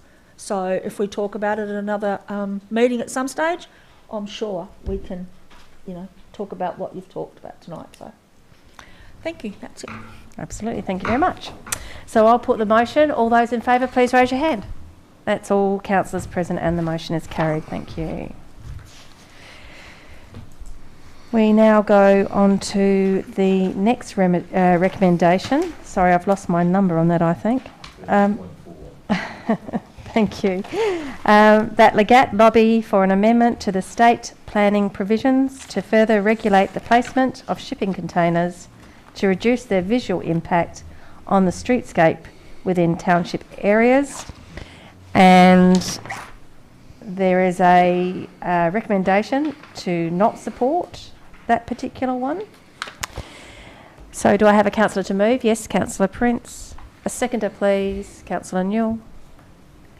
Councillor Prince, do you have any opening remarks? No, just to say that I'd like to support not supporting it. Our art box is a great example of a shipping container and how the aesthetics is definitely a personal thing, and to sort of apply that to shipping containers and not a range of buildings makes no real sense to me. So happy to support not supporting this one. Okay. Thank you. So I'll now open to discussion to the floor, and if there's any comments or questions, yes, Councillor Gibson. Could I put a question through you, Mayor, to Yes. the Director of Planning, just to outline what the current regulations are for shipping? I guess in brief, they're treated the same as an outbuilding. So if you've got provisions in a zone around its setback, its siting, it's treated as an outbuilding. So yeah, I guess that's the reason why we think it's logical to continue to treat them the same as you would any outbuilding. Thank you, Councillor Gibson and Director Luke Chu. Any other comments or questions regarding that one? No? Okay, all right. Okay, any closing comments, Councillor Prince? No, thank you, Matt. Thank you. I'll put the motion. All those in favour, please raise your hand. And that's all councillors present, and the motion is carried. Thank you. We now go on to 14.1, Family and Sexual Violence Strategies. It's Georgetown Council. The motion reads that Legat members support in principle the development of family and sexual violence strategies by local governments across the state. We have a recommendation to support in front of us. And do I have a councillor to move a motion? Yes, Councillor Campbell, and I think I saw Councillor Newell put his hand up as a seconder. Councillor Campbell, do you have any opening remarks? Thank you, Mayor. Do we have any policies around or strategies around domestic violence with Huon Valley Council? I know we do a lot of work in that space. Is there anything that we have specifically around us, the strategies? I'm going to go straight to the General Manager, because clearly I haven't cited anything that is specific related to that. However, we do have other policies, but not, over to the General Manager to answer that one. Thank you. Thank you, Mayor. Not specifically on that. We do have some provisions in our enterprise agreement to support staff through situations, but the policies and strategies are mostly state-based on this topic. Okay. Yep. Thank you, General Manager. Open to the floor for any comments or questions regarding this motion that we have before us. Yes, Councillor Lovell. I'd just like to say again thank you to Georgetown for putting this up. It's good to see that it might be able to come down to the local government area. Thank you. Yep. Thank you. Any other comments, questions? Yes, Councillor Doyle. You are right, Councillor Campbell, about supporting different areas here. We all know from the agencies that we have in our area and the conversations that have been had that this is a good one for us to be looking into. So I too also congratulate Georgetown for bringing that forward. So, Mayor. Okay, thank you. All right, I think that's it. So, Councillor Campbell, do you have any closing comments? Thank you, Mayor. I'd actually like to see if we could do this independently. I don't know whether we can, but I'd like to see if we could do something independently in our own strategy that could cover this. That may be worth some thought, but I think it's vitally important for the Valley. So I'd like to see something happen in terms of the strategy, if that's possible. Thank you. Thank you. And you could certainly ask for it through a workshop environment through the General Manager.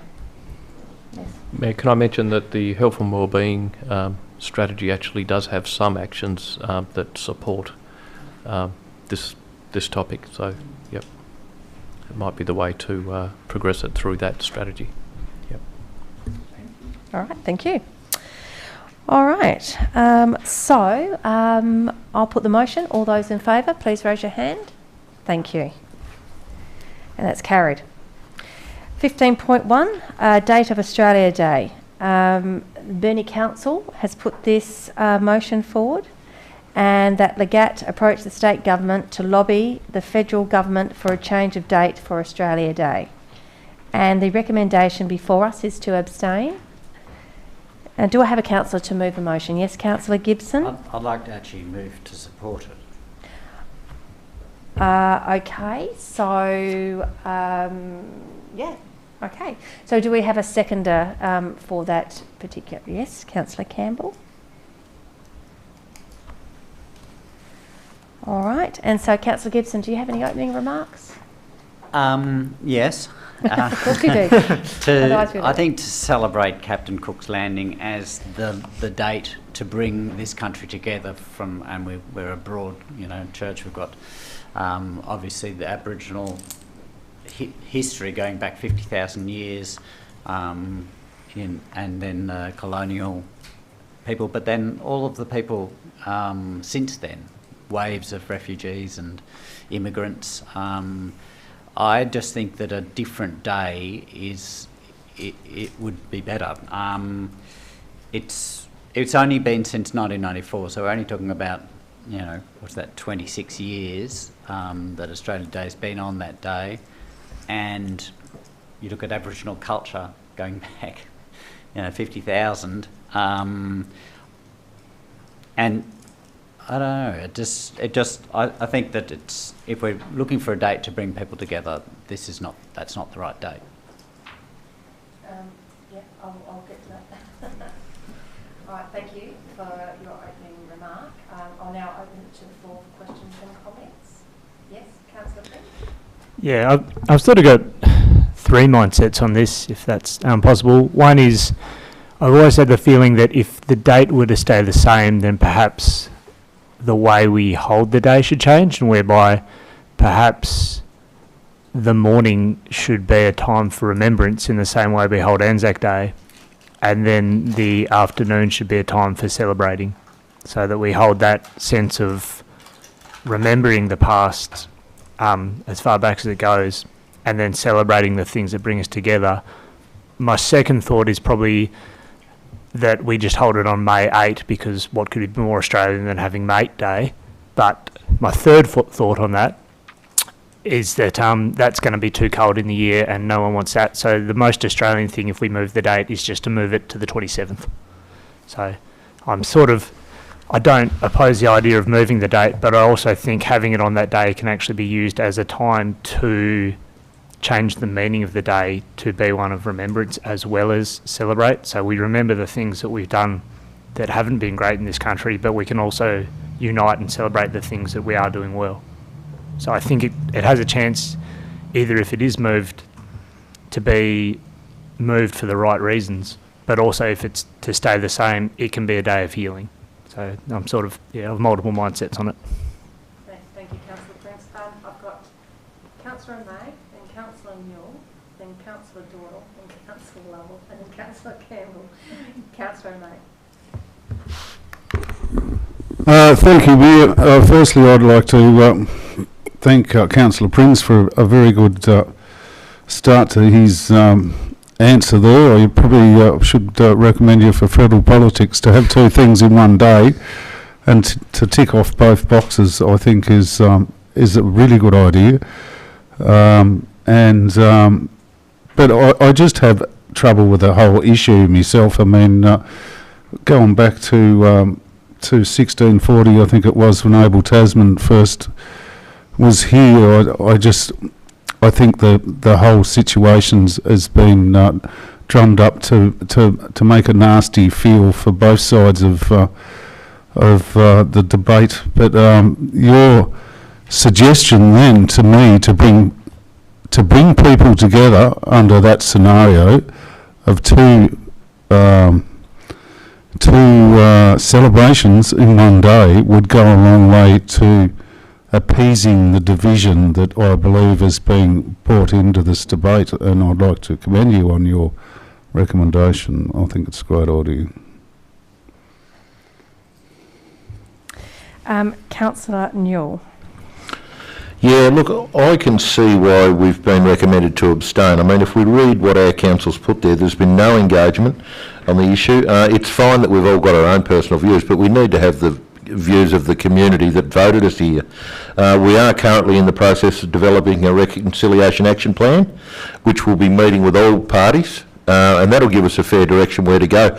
My personal opinion is we should have an Australia Day, but it shouldn't be on a date. It should be the first weekend in February, which would make it a long weekend.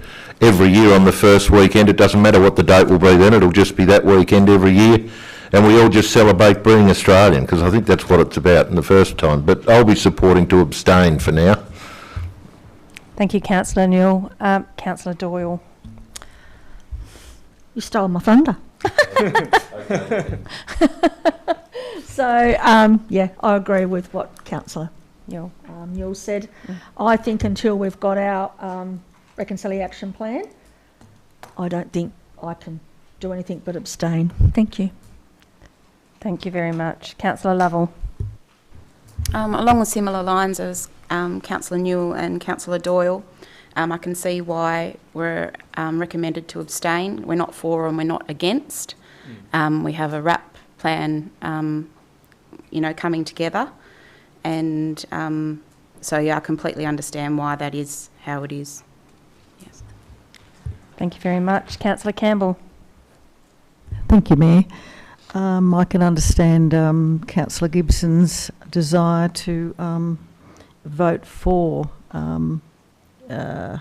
changing the day, but given that we do have a RAP in place at the moment and it's just early days, I think from the tone of the conversation that I've heard from councillors, it's actually very encouraging to me to hear that people are willing to actually consider the fact that, it is offensive for our Aboriginal people to feel that, we're claiming that day to be an Australian Day.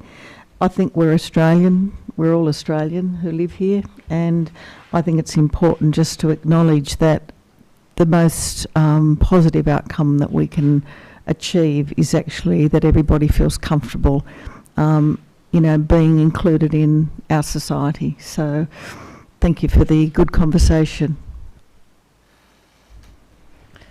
Okay, any other questions? Everybody's made comments. Okay. I think you said it very well, Councillor Newell. I certainly, there's a process, and I know that I haven't been tapped on the shoulder regularly enough. Beck, change the date. I haven't had people asking me to do that. I haven't asked people asking me to keep it either. So I can only talk for myself too today, and that's the very honest fact about it. And if I am not sitting here talking for the community that I serve, then I'm not doing my job. So I'd like to put it on the record too that I find Australia Day incredibly uncomfortable. I have officials' duties on Australia Day, and I love welcoming people to the Huon Valley to be Australian citizens. But I also, a big part of me is very sad that I'm doing something that is such a rejoiceful activity on a day that is sad to so many. So I also would be looking at abstaining until we feel that we're in a position that we do have our community right behind us to make a different decision from that. So in summary, what we do have before us though is an amended recommendation, which is actually to support Burnie City Council's motion. And so I will now ask Councillor Gibson if he wishes to make any closing comments. Yeah, I mean, I think that Councillor O'May said it's got a nasty feel. I think that's true, and that's a reason to change. I really liked the first weekend in February. That sounded like a really good idea. Councillor Prince talked about looking back, and I think that we really want to be looking forward rather than looking back, and rejoicing in the positives going forward. I think we really know that there are many people who find this date offensive, and for me that's enough. You know, if we're looking for a date that is to be all-inclusive, why would we insist on pushing this date? I don't think there's any good reason for it. So we'll put the motion. All those in favour of supporting the date of Australia Day being, well, you know the motion. It's in front of you, and the recommendation, amended recommendation, is to support. So all those in favour of that, raise your hand, and that's Councillor Gibson. And all those against, raise your hands, please. Okay, so that falls, or is not, motion is lost, should I say. And so we go back to the original motion, which is abstain. Do I have a councillor to move a motion on that? Councillor Newell, a seconder, please. Councillor O'May. Councillor Newell, do you have any opening remarks? I just stand by my remarks on the last motion that I think it's something that we have to talk about a lot more. We need the support of the majority of communities, and believe you me, not all Indigenous peoples hate Australia Day either, because I've got some Indigenous friends that actually have a great time on that day and celebrate actually being Australian. But let's wait, let's do the community consultation before we make any decisions. Thank you. Thank you for your opening remark. Any other comments? Yes, Councillor Prince. Yeah, just to say, I think Councillor Newell's correct. It's probably very important that we have that consultation with our community before we make any real decision on this one. Thank you, Councillor Prince. Councillor O'May. Thank you, Mayor. I'd thoroughly endorse Councillor Newell's comments. I think they're very prudent of this topic at the moment. Thank you. Councillor Campbell. I think the community consultation is really important. It's something that we are aiming to do better, and I think we should be doing this consultation with the wider community. Thank you, Councillor Campbell. Any other comments before I say something? No? Okay. All right.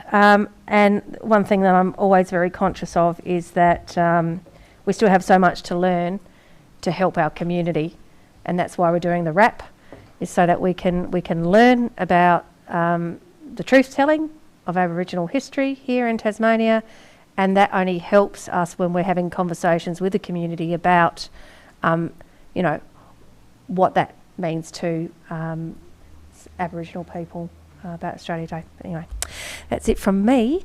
Any closing comments from Councillor Newell? No, Mayor. Thank you. So we'll go to a vote. I'll put the motion. All those in favour, please raise your hand. And that's all councillors present, and the motion is carried. Thank you very much, and good conversation. We now go on to item 15.2, Indigenous Sites of Significant Signage. And this one is put forward by the Georgetown Council once again. The motion is that Legat call on the state government to, where appropriate, support the identification, preservation and celebration of Indigenous places of importance across the municipalities of Tasmania. And the recommendation that we have before us is not to support that. And there's quite an in-depth notes attached to this particular item that have been written up by the officer. Do I have a councillor to move a motion? Yes, Councillor Campbell. And then I saw Councillor Doyle's hand go up as well. So that's a seconder by Councillor Doyle. Councillor Campbell, do you have any opening remarks, please? Thank you, Mayor. I think this is a really important issue that we need to discuss again with the community consultation. The reality is that we have so many different places of importance and also different Aboriginal communities, and we really need the voices and the languages. It's not as simple just to ask for, you know, a wide range of, I mean, we don't know what the languages are often, and it's important that we understand from the Aboriginal point of view, and it's the variety of people that we've got to engage with before we actually start, you know, asking for name changes. So I think I'd like to see it in the future, but I think we've got a long way to go before we can do it. Thank you. Opening up to comments and questions. Yes, Councillor Doyle. Through you, Mayor, I just would like to say that I think for us to do this, it needs to be after our RAP and maybe with some costings for budgeting if we're going to change signs or do whatever. And it does state in there that the state government does not support it, and it's because I think it's making everyone aware where a site is.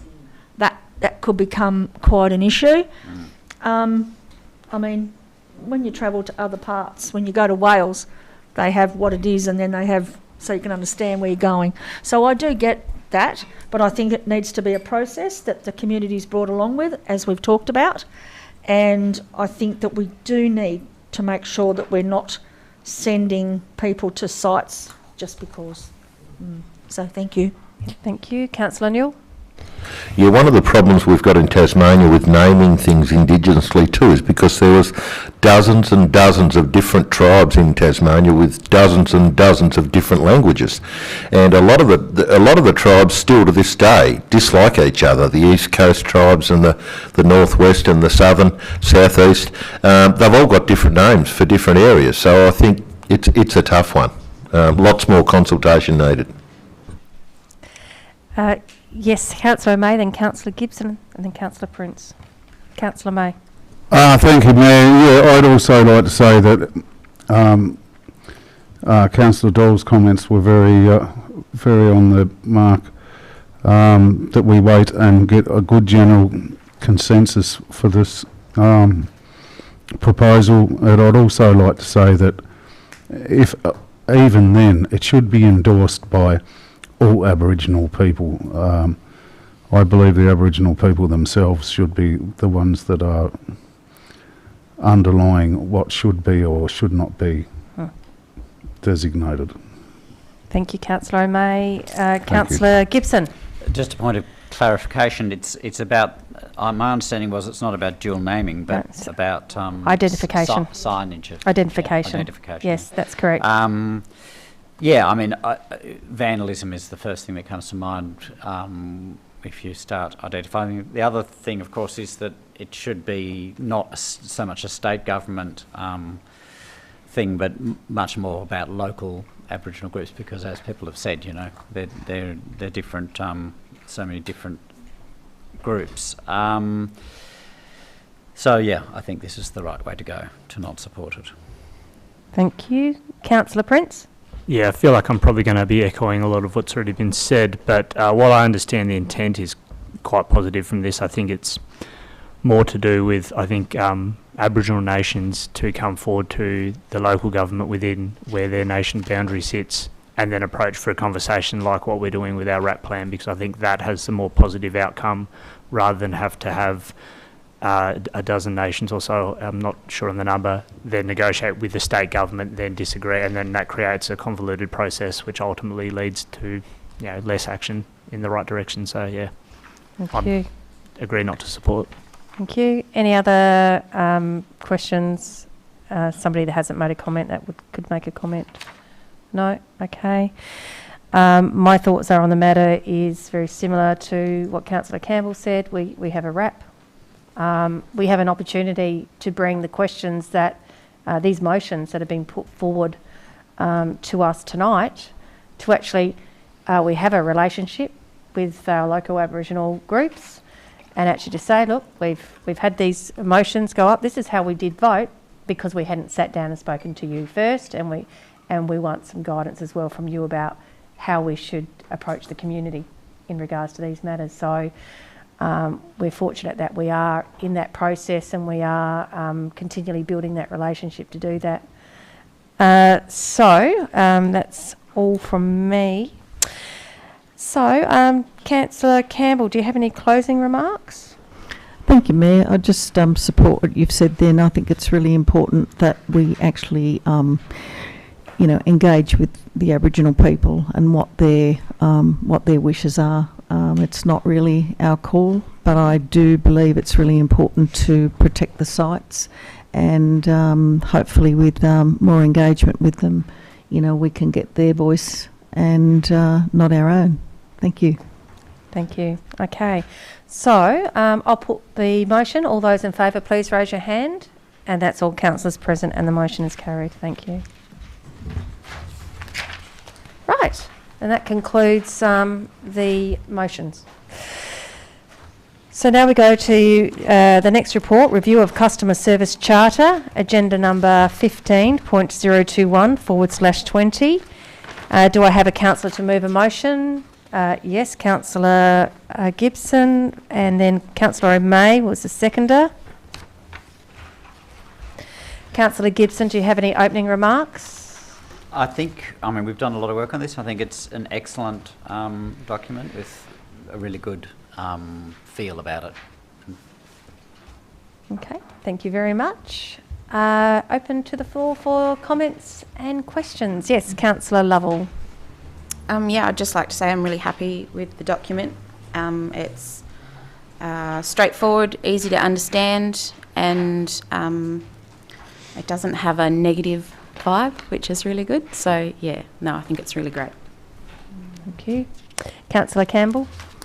I'd just like to say I've had some very positive feedback about our customer service, and I think that's, you know, we're really improving things, you know, little by little, and I think it's a very positive thing for the community. And when you get that feedback, you know, that dealings with the staff have been very positive, it's nice to see.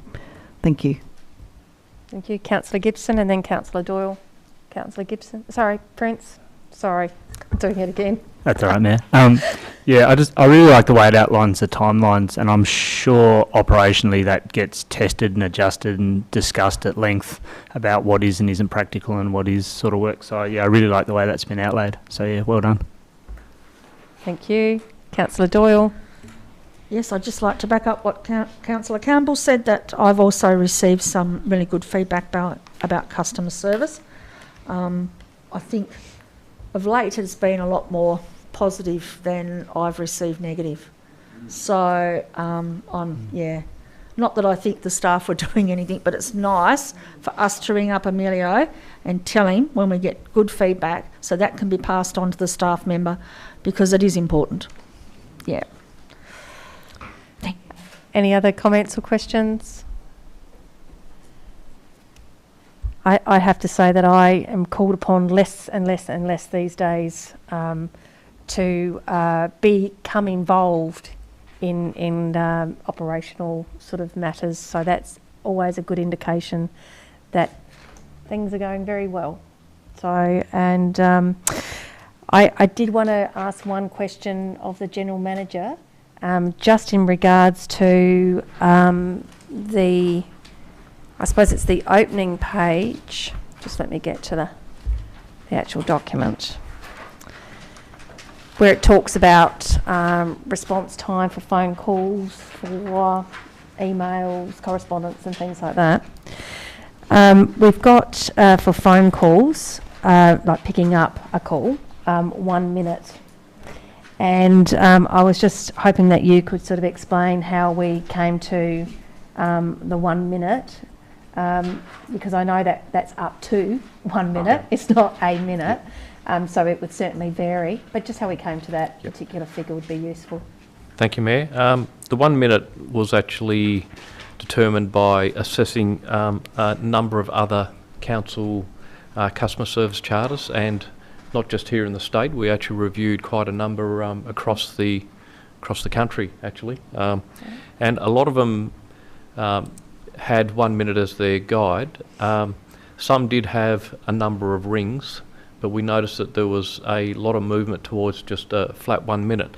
Now, I guess if you think about the 1 minute, it might sound like a long time to have your phone ring, but a lot of large organisations, either they don't answer your call straight away, or they transfer you straight to on hold, and you can stay there for quite some time before someone answers. And I guess, you know, one of our telecommunications companies might be a bit like that, or some of the large companies like that, they use automated systems. So I guess we're saying up to 1 minute, because sometimes that we might have multiple calls going on, customer service people might be tied up, or they might answer the call and have to transfer it to another area. So it could be up to 1 minute before your call is actually answered.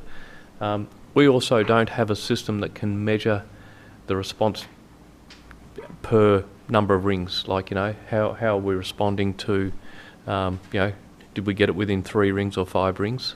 We can't actually really measure the time either, but it's probably a better gauge that we can use down the track when we can modify our system. Yep. Yeah, good. Thank you for that response. And I just had one other question as well to you, if that's okay. Yep. And that's just regarding the recommendation that the service charter goes straight onto council's website. So that's sort of, just straight onto the website. Because it's a customer service charter, this is a question, which involves a two-way response. We're asking customers to respond to us in a certain way. We're saying we'll respond to them in a certain way. Would that normally trigger a community engagement process? And I understand that, you know, there are non-negotiables within a document like that, because only council officers can predict, or they know the legislation of how to respond in certain times, or you know your resources and that limits you to how you might respond. There's all those factors that only you and your staff would know when it comes down to that. But far as that two-way communication goes and getting some feedback from the community, is that something that would be considered reasonable for this particular, the customer service charter, to have some form of engagement level? Yeah, Meg, if council wishes to actually put the charter out for some more community engagement, that could be done. I would suggest that attachment A doesn't, because there's not Yeah. really a lot of room to move, and that's an area that's pretty much locked into either legislation or it actually is balanced with resource levels that are in place. Yeah. So, but if council desires to have the customer service charter put out for some community feedback, then I guess that would require an amendment to be moved to make that happen.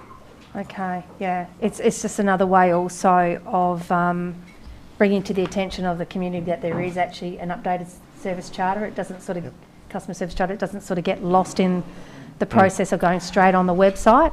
Yep. Because I've said before, I'm really proud of what the staff have produced in that document, and I know they spent a lot of effort on that, and it's nice for it to be recognised too. Mayor, the other way that it could be done is to put it out and then do a review sometime down the track, and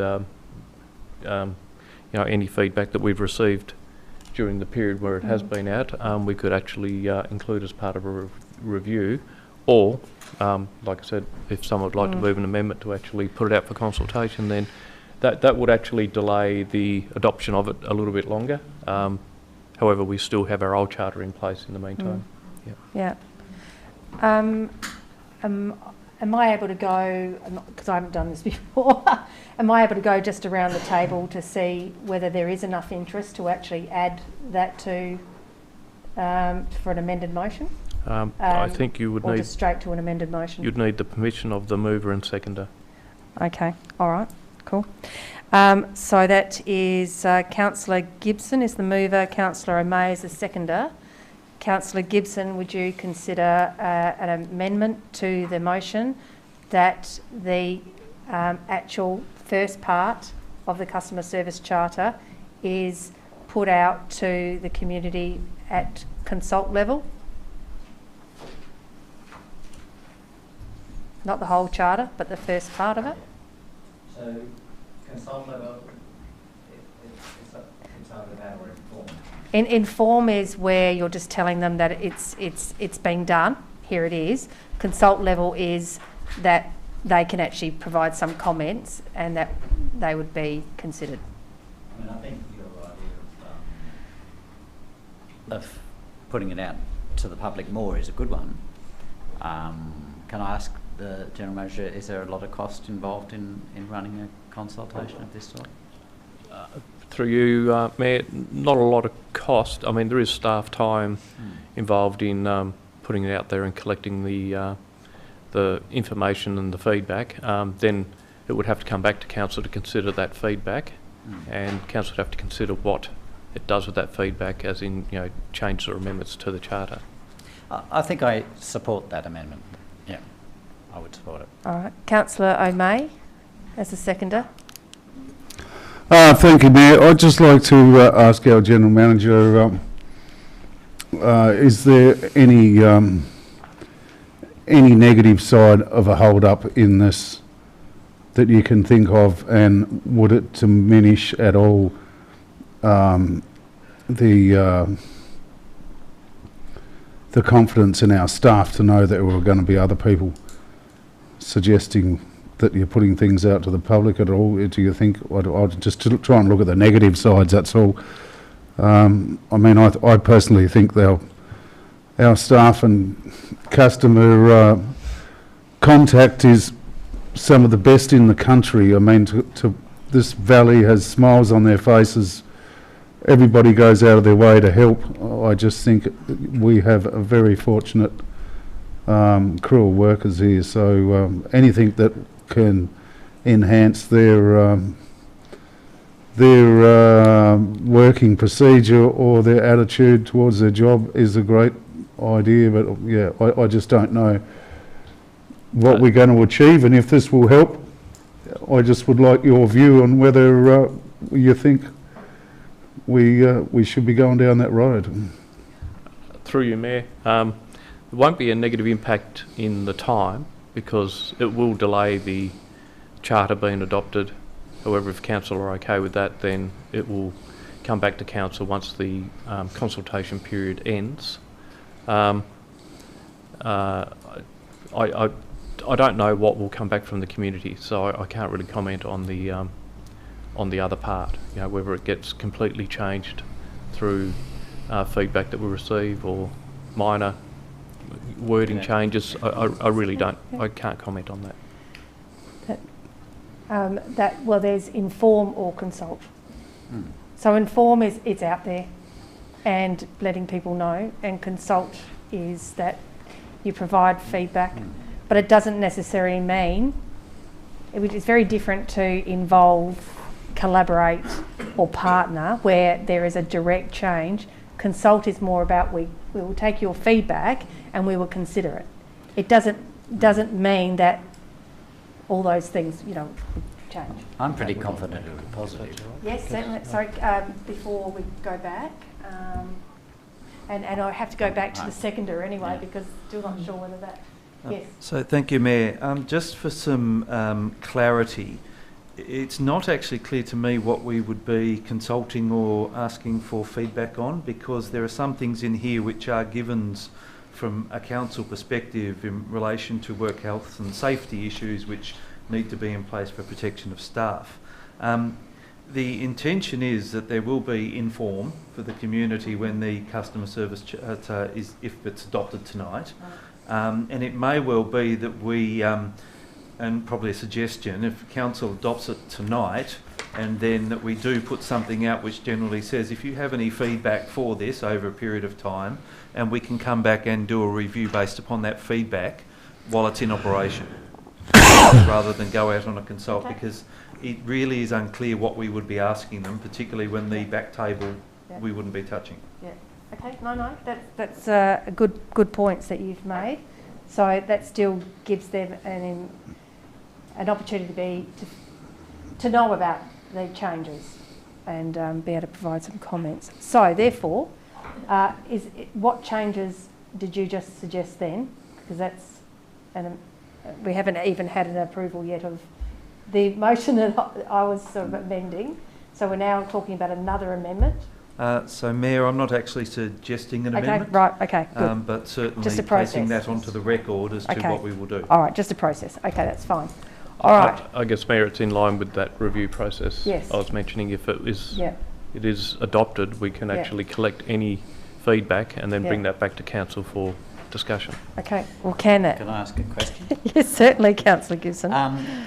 So how would they differ in, I mean, I guess for me the most important thing is to engage with the community and to sort of tell them that we've done this work, and I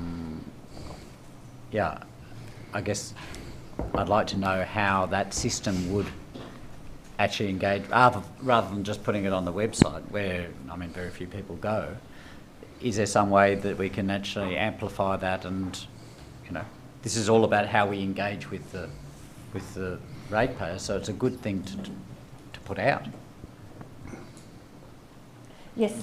Through you, Mayor, without putting the Director of Community Services into it, we do have our normal channels where we get this information out. We have it on our webpage, we have it on our Facebook page, we have media releases that we do. So it's the same avenue of getting information out there, and we can collate feedback as and when it comes in, and then that can be considered at a time that we might get an influx of issues which we need to address fairly early. We may not get an influx of issues, but some that trickle in and build up to, okay, we need to look at these particular areas.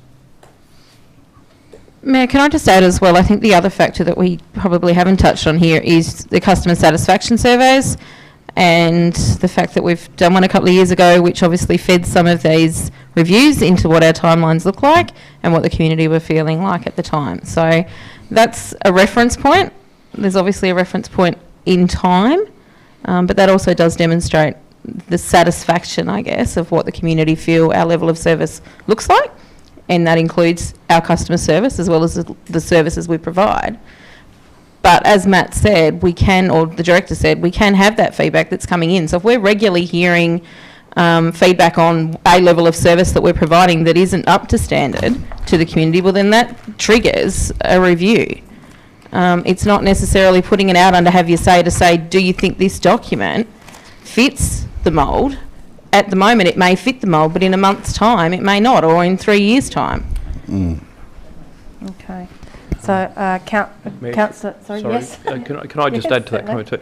I'd just like to also, I'm not sure if we mentioned, but I think when we workshopped this, we talked about the Local Government Act actually does lay out a number of matters that have to be addressed in a customer service charter. So we actually have to make sure that they're covered, and because they're in the Act, they're basically not negotiable. So we really have to make sure that they're actually part of the customer service charter, which is, you know, the ability to do external reviews and who else to contact if not satisfied, a complaints process, and that is pretty much what the charter is about. And if we do detect levels of dissatisfaction with the way that's managed, then that's when, you know, we certainly would get feedback, and that's what we can actually bring back for review. Yep, this was more about actually promoting the good work. That's that was the idea of the amended motion, was to promote the good work that's being done here. But Councillor Newell. Yeah, I think as far as the community engagement goes, I think that's why we were elected. I mean, the community have put the trust in us to make the decisions, and I mean, there's only so much you can do to the community. Like Paul said himself, not enough people go to the website. Well, if people are interested to be making the decisions, they'll go to the workshops, or they'll ring me with a complaint, or someone else. I think, you know, I think this is a beautiful document, and I think we should be proud of it, and our staff and all the decisions that we've made as a collective. If we start continually second-guessing and putting it back out to the community, they're going to start doubting us, in my opinion. I just think we leave it and let due process take its course. Thank you. Councillor May. Thank you, Mayor. I personally believe that Director Grimsey gave us a pretty good direction in which to move here, and I think it was very wise words. Thank you, Director, in regards to answering my question of before, and I think that's the way that we should progress. That's my view. Thank you. Thank you, Councillor May. Any other questions? Just remembering, if you've made comments before, you just can't keep making comments. You actually have to ask questions after you've made a comment. Yes, Councillor Gibson. Could we amplify point C to include what Matthew mentioned about putting it out, promoting it? Like a media release or something? Promoting it more than just putting it on the website. Okay, that still involves an amendment. So Councillor Gibson is suggesting just a minor amendment to C to expand on the promotion opportunities, so that the community are aware that this document has been done. Yes. Mayor, I'm happy to just make the commitment that we'll do it. Okay. Great. All right, done. All right. Thank you, everybody. I'll go back to closing this one off. Councillor Gibson, do you have any closing comments? No, that's great.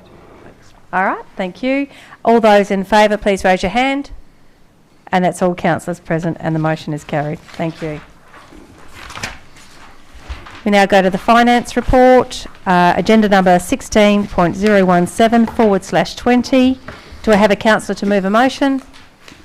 Councillor Campbell. And I saw Councillor Doyle's hand go up for a seconder. Councillor Campbell, do you have any opening comments? Thank you, Mayor. If I could just go to the acting finance. Are you the manager? Just one question.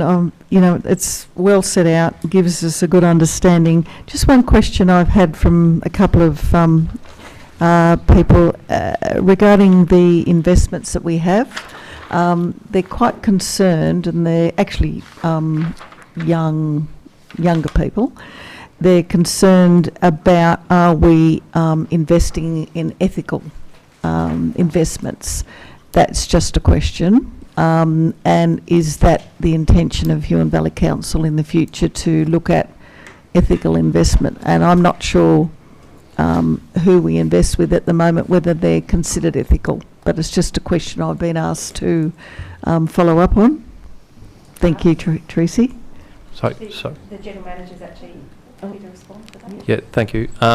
At the moment, no, they're not all through ethical investment institutions.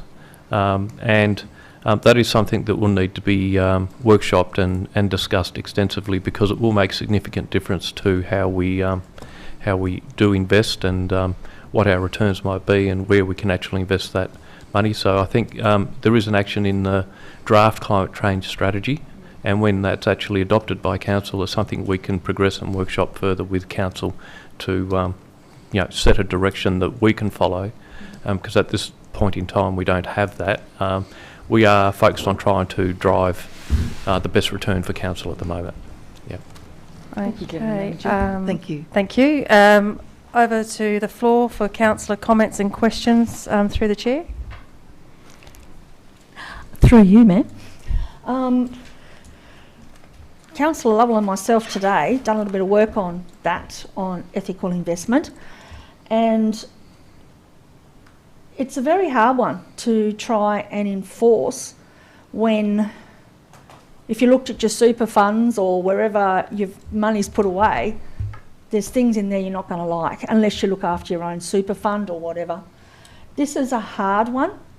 I spoke to a couple of finance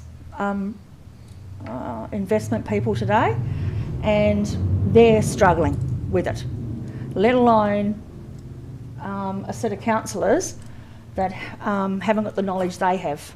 So ethical investment, I think, is going to come up as a subject that we're all going to probably have a lot of different opinions on. Thank you. Any other comments or questions? Yes, councillor Lovell, and then councillor Newell after that.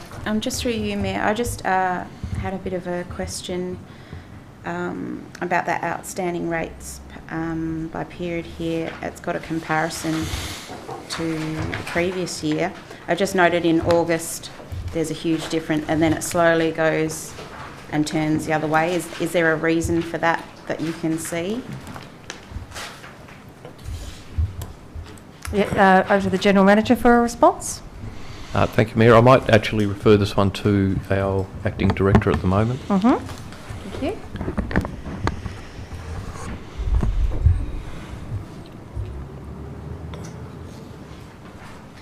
Yes, thank you.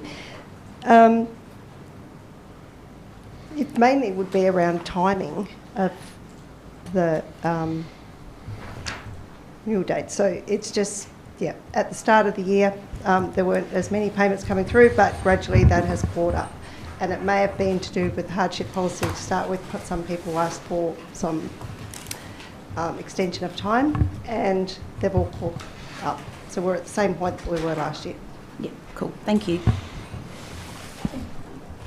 Councillor Newell, do you have a question? Look, just a quick thing on the investments. I manage my own super fund through Australian Super, and since I've changed over to ethical, the ethical fund from a balanced fund, I've received an extra 0.5% in the last 18 months. So I think it's just a matter of coming up with the right company, and they do it for you. I mean, and I'm a mile better off on mine. So definitely the way of the future. Thank you, Councillor Newell. Any other comments or questions? Okay. No, I think the main points of interest for me were covered in numbers 10 to 13, and I'm satisfied that we're in a good position, understanding absolutely the interest rate issue, and I'm certainly very keen to learn more about ethical investment in super as well as investment, for sure. So bring it on. Thank you. All right. So, Councillor Campbell, do you have any closing remarks? No, thank you, Mayor. So I'll put the motion. All those in favour, please raise your hand. And that's all councillors present, and the motion is carried. Thank you. So I now advise that the council is acting as a planning authority as at 8:33. Thank you. In accordance with the provisions of Part 2, Regulation 25 of the Local Government Meeting Procedures, Regulation 2015, the Council will now act as a planning authority pursuant to the Land Use Planning and Approvals Act 1993. The report we have before us this evening is the planning application DA 245/2020 for approval of a residential dwelling and 2 outbuildings at Lot 2, Woodbridge Hill Road, Gardeners Bay, CT 172423/2, agenda number 17.024/20. Do I have a councillor to move a motion? Councillor Campbell. Sorry, a seconder. Councillor Prince. Councillor Campbell, do you have any opening remarks? Thank you, Mayor. Through to the Director, Luke. Just one question I've got is about having lived in Gardeners Bay Road and knowing where this property is located. I don't actually see anything in here about a bushfire plan, and I'm just wondering why it's not included at this stage. Thank you. Thank you, Councillor. The reason there's no bushfire plan in here is that it can be a little bit confusing. So the bushfire prone area overlay would certainly exist on this property, but the bushfire code is only triggered when you're doing a subdivision on land with that code, or when the development is for a vulnerable use, or for which is like a care facility, or a few other things like that, or when it's for a hazardous use, like when you're storing hazardous chemicals and the like. The reason you so frequently see bushfire hazard management plans come through for DAs is because they usually have associated vegetation clearance with them, so managing your area for your bushfire hazard management plan. So you need to provide them for the building permit stage to determine your BAL rating and to the standards that your building's constructed to. But quite often applicants will supply them as part of their DA so that they can justify the clearance area that's required, so that they can demonstrate other clauses within the planning scheme that say things like, you know, you're only doing the minimum clearance required for the proposal and so on. So that's the reason you most often see them, but they're generally not required for a residential development. Yeah. Thank you, Director. I was just that I know there were some pretty savage fires up along Gardeners Bay Road, and probably 4 years ago, pretty serious fires, and so I just think with all the bushland around there, I'm surprised there's not a requirement for the BAL. So there will be. There will be. So for your building permit. So that's when it's actually required. Lovely. The only reason you usually see them at the planning permit stage is when there's vegetation clearance required. In this instance, whilst there's vegetation on the property, all this development is within an existing cleared area. So they don't need to clear anything, so they haven't needed to provide it. Thank you, Director. Thank you, Councillor Campbell. Thank you, Director. Over to the floor for councillors to ask questions or make comments. Yes, Councillor Doyle. Yeah, through here, Mayor. On page 58 and 59, through to the Director, who took the photos? Come in with one of the objections, did it? 58. Yeah. Page 58 and 59, is that right? Yep. It just says, description, images from Huon Valley Ag, evidence of heavy machinery and equipment owned by the Lot 2. Fairly sure that's part of the representation. Looks like it. It is, yeah. Looks like it. Yeah, it's part of the representation. Yeah, okay. Also, on that road, the other people that have land on that road must get their land slashed or mowed or whatever. So, yeah. Just to clarify, I don't believe those photographs are alleged to have been taken on that property. I believe they're photographs of the type of machinery that that business has. Yeah, I know, but yeah. All right. No, I've got nothing further to say. Only that I support this. Okay. Any other questions or comments from the floor about this application? Councillor Gibson? I mean, my only concern is with that particular twist in the road and the farm machinery coming and going. But I guess I have a question through to the Director. is it possible, I know that this application isn't to run a business from this property, but is it possible to put a condition that machinery is not to be moved backwards and forwards?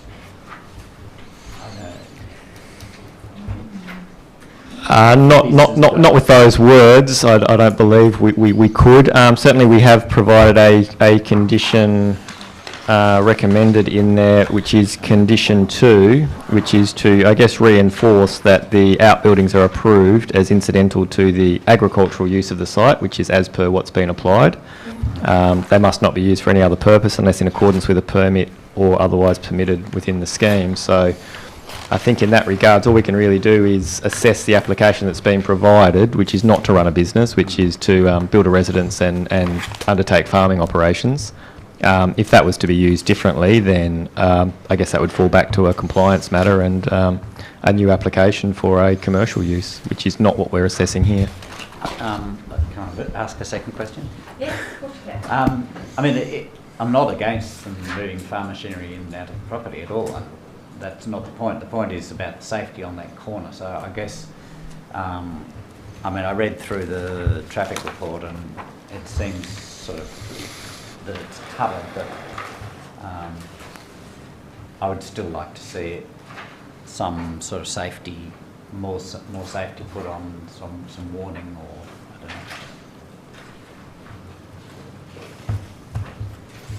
I don't know. If I'm understanding your question correctly, I personally don't believe we would have the power to make a requirement that they can't have farm machinery entering or exiting the site. No. Is there some? There's no lever to apply for some safety issue, some signage, or or speed reduction. Look, To be fair, we've got a traffic impact assessment that's been provided and a review of by the development engineer as well. So I don't have any I guess justification provided for us to make that sort of condition. So yeah, I would struggle to recommend that with the information that we've got. We'll just wait till there's an accident. No, I'm not suggesting that at all. I'm suggesting that the information that's been provided by the expert traffic engineer is that it is deemed to be safe in consideration of the planning scheme requirements. Mayor, may I also just state, if the vehicles are registered, they're they have that. They're entitled to use the road, and council really can't impose not through certainly not through a planning condition. I just want to say, if we're going to start putting conditions on people that want to run a farm about their farm machinery, Paul, I think people that live in rural areas or move to rural areas have to get used to drive to the conditions. And if there's a dangerous corner, you approach the corner with a bit of a care, because there might be a tractor coming the other way. I mean, it's up to the people on the road to take care, not the poor farmer trying to move his equipment. Thank you. Any other questions or comments? Yes, Councillor Prince. Yeah, look, it's actually good to see farming land used for farming. And with this development, you're more likely to actually see less traffic than less tractor on the road, because what would otherwise happen is the tractors have to be moved onto the property via the road. But if they're already there and they're on the farm, they're not going to have to move on the road. So it probably actually makes it safer, arguably, in that sense. And I get your point about safety, Councillor Gibson, but probably the flip side of that is a registered vehicle on a road. I feel like taking a registered vehicle off the road does make it safer, but defeats the purpose of having registered vehicles. It's something that I hear a lot from people where they come across as almost surprised that there is a level of agriculture within a rural area. I know that not everyone grew up in the country, but it is probably something that maybe real estate agents should casually note on the side when they're selling property to people. In saying all that, I'm sure it's probably, if there is some sort of near miss or any sort of risk involved, I'm sure it's not too hard for someone to email the council, say, hey, could we have a warning tractor sign established on our road? And I'm sure the council are quite accommodating in that kind of stuff. So yeah, that's probably my 2 cents on it. Thank you. Any other comments or questions before we wrap this one up? Councillor Campbell? Just one comment.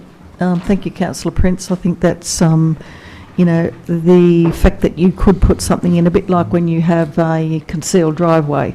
You know, if you just had a simple sign just to warn people, not because, you know, I mean, we obviously accept, you know, tractors in the valley. It's just more of a warning, like you'd have a concealed driveway, just putting a sign to say, you know, tractors using this road or something. Thank you. Okay. Matters about planning matters. Yes, Councillor O'May. Yes, thank you, Mayor. I just would like to say in regards to Councillor Campbell's comments, I agree with Councillor Newell.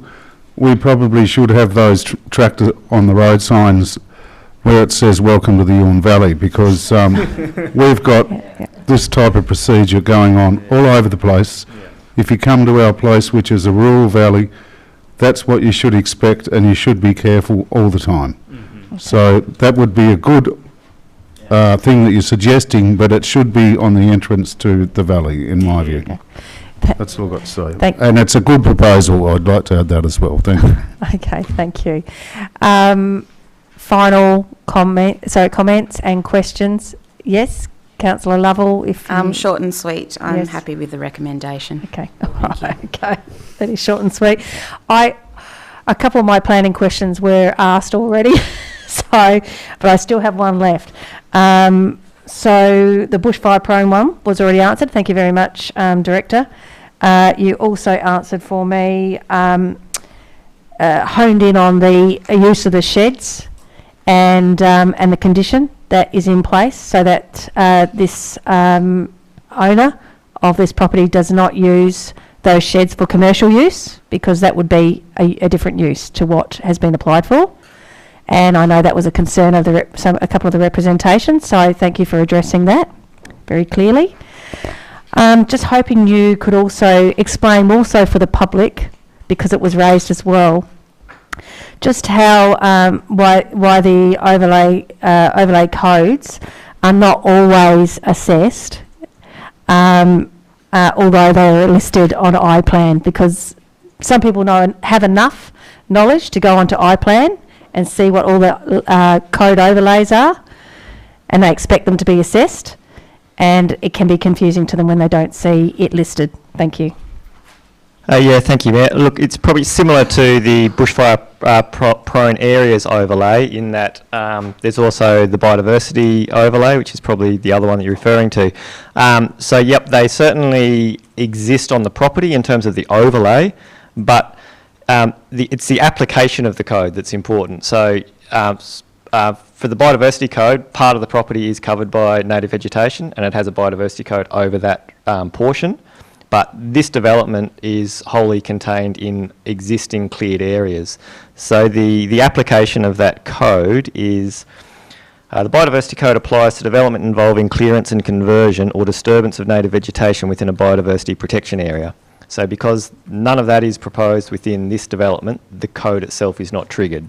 So whilst you might click on the property and say, oh yep, that code applies to at least part of this property, the application of the code isn't triggered through this particular development. Wonderful, thank you. That's great. All right, Councillor Campbell, do you have any closing comments, please? Just to say, I love seeing tractors on the road. I've got one myself, but I can't drive it on the road, so bring on the tractors, I say. Okay, all right, so I'll put the motion. All those in favour, please raise your hand. And that's all councillors present, and the motion is carried. Thank you. I now advise that the council is no longer acting as a planning authority as at 8:47. Thank you. We have a report in front of us, the extension of curbside waste and recycling collection service on Arve Road, Geeveston, between 179 Arve Road and 354 Arve Road. Agenda number 17.025/20. Do I have a councillor to move a motion? Yes, Councillor Lovell, and I saw Councillor Doyle put her hand up as a seconder. Thank you. Councillor Lovell. Thank you, Mayor. I just wanted to know, through you, Mayor, if it's possible to let the people know that did want this service, whether it's possible to bring their bins out to a safe place at the end of the collection route, to have bins collected if they would choose to, because the service isn't being extended. Over to the General Manager. Mayor, thanks. I might refer to Director of Environment and Development. Certainly. Yes. I'm just not certain with this first report whether that's viable at that location. Interesting enough, I asked that specific question with the next report because there was only the one person that wanted it, and I understand in regards to that one, that offer has been made to that person, and they've been made aware of that option. If it is an option for this one at Arve Road, it would certainly be offered to those people as well. So how do we find that out, and then what's the procedure with that? I effectively just have to ask the waste management coordinator involved, and they'll do an assessment and work out whether that's a viable option there or not. But it often is. It's usually more up to the resident as to whether they can logistically get their bin from their property to that nearest collection point. So is that standard practice that when an extension is denied, that council would go and ask it, or is that something that we need to ask for, or is it something we can put into your process from now on that happens every time, maybe? Yeah, to be honest, I'm not certain off the top of my head whether it's just done as a matter of practice that a letter would go out offering that, or whether it's by request. I'm not certain. Certainly anyone's open to requesting it. If they're not in a collection route and they're not able to get one of these out, they most certainly could. But I'd have to double check for you to see whether that's a standard process or not for us to... So can I, as a councillor, ask for that to become a standard process? You certainly can. How do I do that? Have I asked it? I think you just did. Okay, thank you. That is all. Yeah. Nailed it. Okay. Over to the floor for comments and questions. Yes, Councillor May and then Councillor Doyle. Oh, I agree with Councillor Lovell's comments. The only thing I would suggest, if the Director could enlighten me, if that was to occur, is there a facility at the end of the road, or is there somewhere that this stuff could be, the rubbish bins could be safely collected from? Is the only issue I have with it. I think it's a great idea that people are gonna, if they could do that, but we really have to have somewhere that they can do it from. No, that's exactly right. So that's what needs to be checked by the staff involved and the contractor, whether there actually is a suitable space for other people to put their bins. Thank you very much. That will obviously be considered. And also on that, Mayor, if I may add that in future planning of any road undertakings or works in regards to council, that we make some form of provision for this sort of thing to potentially occur in the future. That's all I've got to say. Thank you. Thank you. Yes, Councillor Gill. Yeah, I just think we've got to be a bit careful too with what you're saying here, because we're in a valley where there isn't a lot of rubbish collection in a lot of roads, and you could open a can of worms. You'd have hundreds of bins being dumped in areas waiting for the council to pick up, and as long as these people know that they will be charged to pick up those bins like everyone else, you know, I think it's something we could look at, but it could also open a can of worms. Councillor Doyle. I think that the people that are applying for the extension, Councillor Newell, would understand that there's a cost to having their bins picked up. I understand where Councillor Lovell's coming from, but we also have other means of picking up rubbish in certain areas. We have contractors that do it outside council. And the other thing I have is that I think the picking up of the bins and is a bigger picture than just saying that Arve Road can't get it now. So I'll look forward to that discussion when it comes around. Thank you. Any other comments or questions? I think it's been made very clear that in a process that an assessment would have to be done first of all by council staff to identify whether it's even possible to locate bins in a particular area at the end of a street on a road. And depending what that outcome would be is whether council would be able to offer that individual service, and absolutely included in that correspondence would be how much they would be entering into at a cost to do so. So, yeah, thank you. All right, so we go to Councillor Lovell for a closing comment, if she wishes. No? And I'll put the motion. All those in favour, please raise your hand. And that's all councillors present, and the motion is carried. Thank you. The next report we have in front of us is the extension of curbside waste and recycling collection service, Turncreek Road Grove, between Hanson's Road and 158 Turncreek Road, agenda number 17.026/20. Do I have a councillor to move a motion?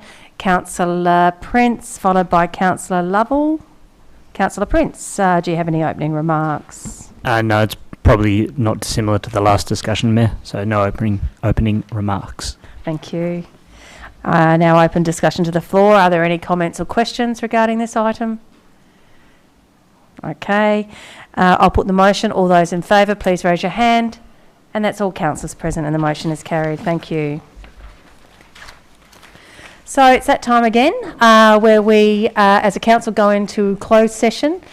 We thank you very much for those that have been watching at home for your involvement by watching tonight, and we wish you all the very best. And the next meeting, the December meeting, is a bit earlier than normal. We're in the second week of December for the next meeting, so look forward to seeing you then. Goodbye. Thank you.